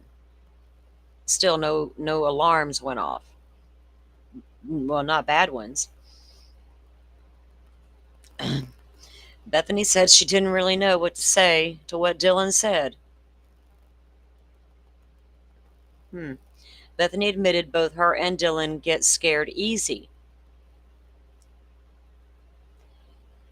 Bethany even thought maybe one of Ethan's frat brothers could have been playing a joke. Bethany told Dylan to come down to her room, and she ran down. So did she assume that that's what that was with the firecracker deal going off? That it was just some randos in the house partying still?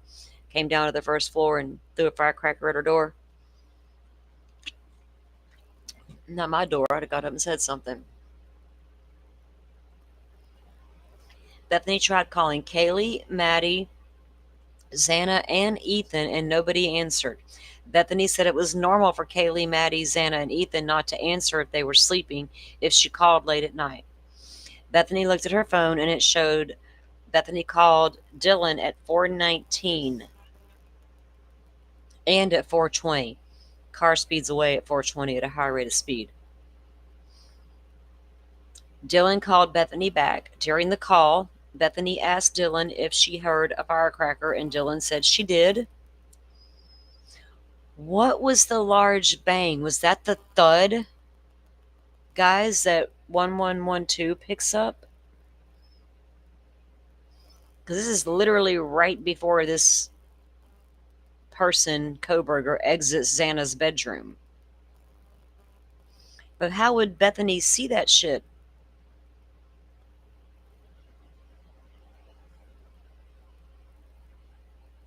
Hmm. Did Coburger throw a flash bomb down to the first floor when they have found it? When there been evidence of a firecracker? I got questions. Can I see some crime scene photos of the first floor, please? Hmm. I gotta figure out where the noise came from now. Bethany looked at her phone and showed, okay, so they're calling each other.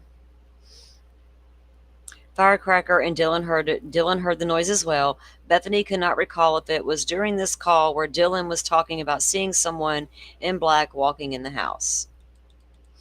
Once Bethany and Dylan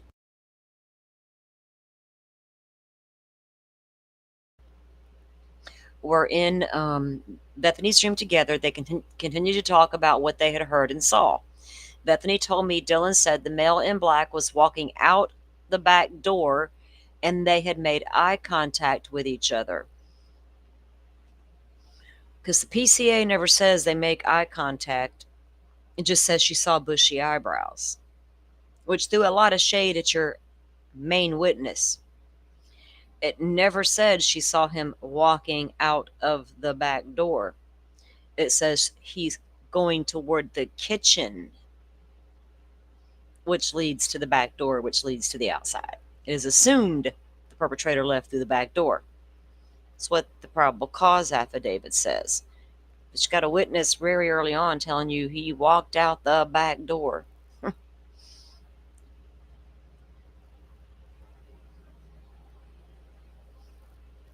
Did y'all not trust her at that moment? What's happening here? So she sees him walking out the back door and they made eye contact. Bethany said Dylan said the male was white with a big nose. That's the first time that I heard that. And that he was possibly holding a small vacuum type object.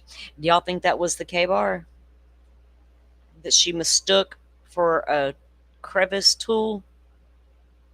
Because I've always thought that when I read that. I'm like, what would look like that? Oh, well, I know what a crevice tool looks like. I'm a lady with a vacuum cleaner. I know what a knife looks like. I'm a lady from the South. Yeah, I could see it. 19-year-old drunk girl. Yeah, fireman with a vacuum. That's what I see. Bethany and Dylan did not call 911 at the time because Bethany thought Dylan was imagining what she was talking about. Bethany stated both her and Dylan were both still drunk and very, very groggy. Bethany told me prior to the hearing the firecracker Prior to hearing the firecracker, she thought she heard Murphy bark. She also heard what she thought was the beer pong table moving and cups falling. Fucking son of a bitch. I got so many questions around that beer pong table and what they're doing in that damn living room and in that floor.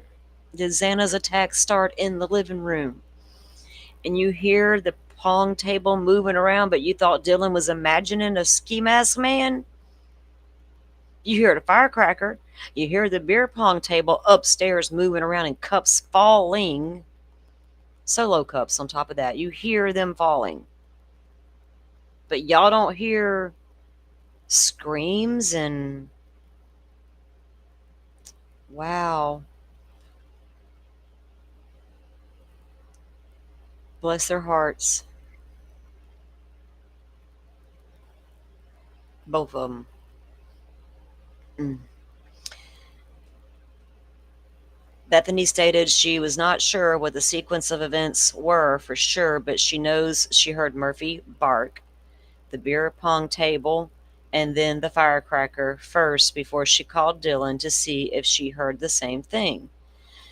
Bethany told me she tried calling Xana and Maddie at 4:21 and then tried calling Ethan at 4:22. Bethany stated she tried calling Maddie, Kaylee, Xana several more times. Once Dylan got into her room, Bethany told me when she went to bed she remembers most of the lights being left on inside the house.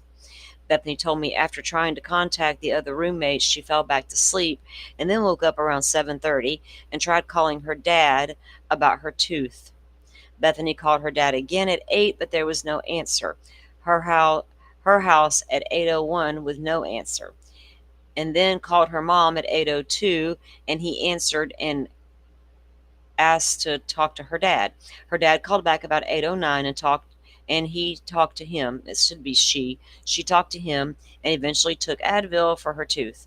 Bethany fell back to sleep. I think her dad's like a dentist.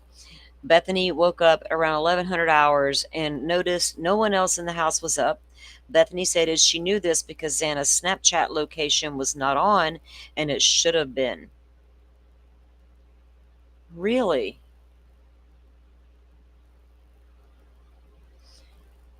Why was Xana's Snap location off? Bethany and Dylan got scared because they should have been up. Bethany then called her friend Jay and told her she and Dylan were scared and asked if she would come and get them. Dylan then called Emily and asked her to come over. Dylan and Bethany knew Emily was with Hunter, so they knew he would come over with her.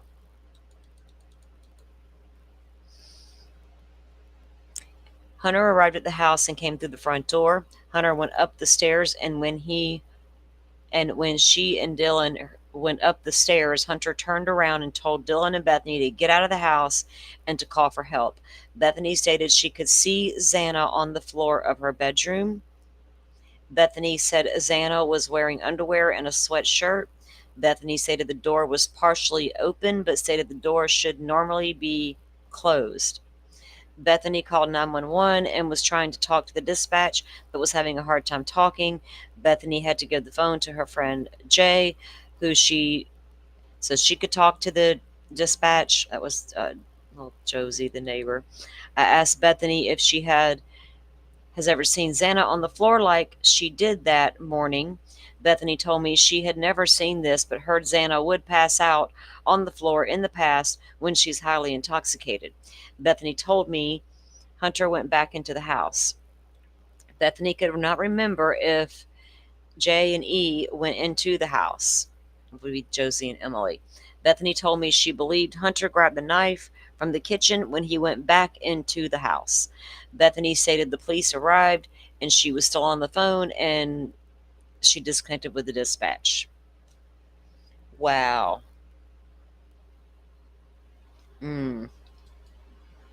Guys. Yee. That's that's craziness. What do y'all think the firecracker was, Jeff?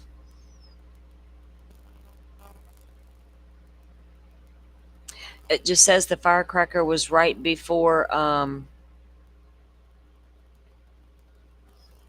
She hears the firecracker. She hears the shoveling around to the pong table. It was right before. It was before the 4:20 mark. Before he ran out of the house or the car sped away. You would have to probably look at their damn phone extractions to get or actually we can go back to the motions in limine and see what time stamps are on those conversations, and that'll tell us, Jeff. Got our work cut out for us. Some of these documents, I got to go back and refer to old documents and go, wait a minute, or what's matching up and what ain't. So far, everything's fine. I have no issues with this investigation, but man, I you can kind of see why they kept some of it, like the roommate stuff. You're like, that's sketchy. It's not going to look good at first, kind of stuff. I don't know, but to know they really did were just, it goes beyond what we even thought to begin with. They were hearing way more than we even thought. And was the noise from the beer pong table like just him running out of Xana's room? Right, 'cause he come downstairs, now he's got Xana to contend with, and then there's Ethan, and we know what was done to Ethan. Then we also know from documents the perpetrator sat down in the chair in Xana's room at least for a minute, long enough to leave his ass impressions, bloody ass impressions, in a white chair. Did he jump up and bolt out of that room, and as he's running hits the table, and then that's when Dylan didn't say, I hear commotion at the table, like Bethany was hearing. Well, we're going to be getting to Dylan's interview, so I don't even think I read that whole thing yet. I was like, I might want to unpack this with my people.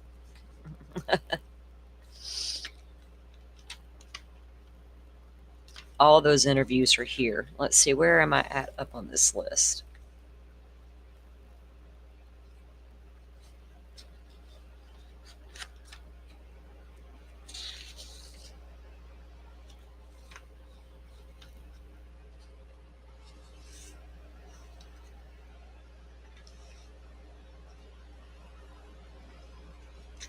Okay. All right, guys, I'm going to wrap it up for today, though. It's almost 2 o'clock. I got a few things I got to get done. I'll come back tomorrow for a few hours. It's tomorrow Tuesday. Yeah. And we'll unpack some more of this together. There's going to be more questions coming up, too. Not like, they got the guy. It's not like there's serious questions. There's just investigative questions I look at that are just so curious. But it goes to show they were looking at every angle, I guess, right? And looking at every possibility. Can you imagine how some of these people felt, though? Like, just popping up in random warrants here and there. Me too, Woozy. I want to know what the firecracker sound was. I can't. If he's got just a knife, what's making the damn sound of a firecracker, y'all?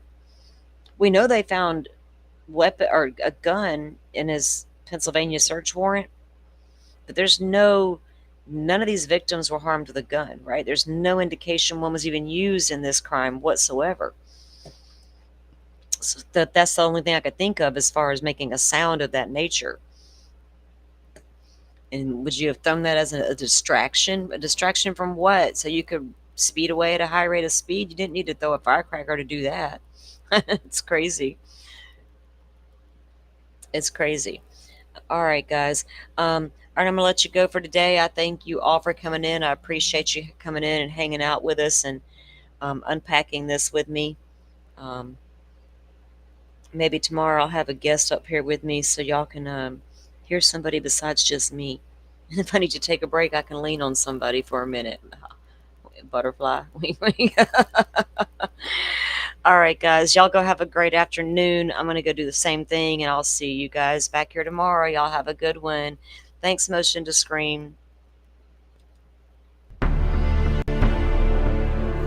Uh-oh.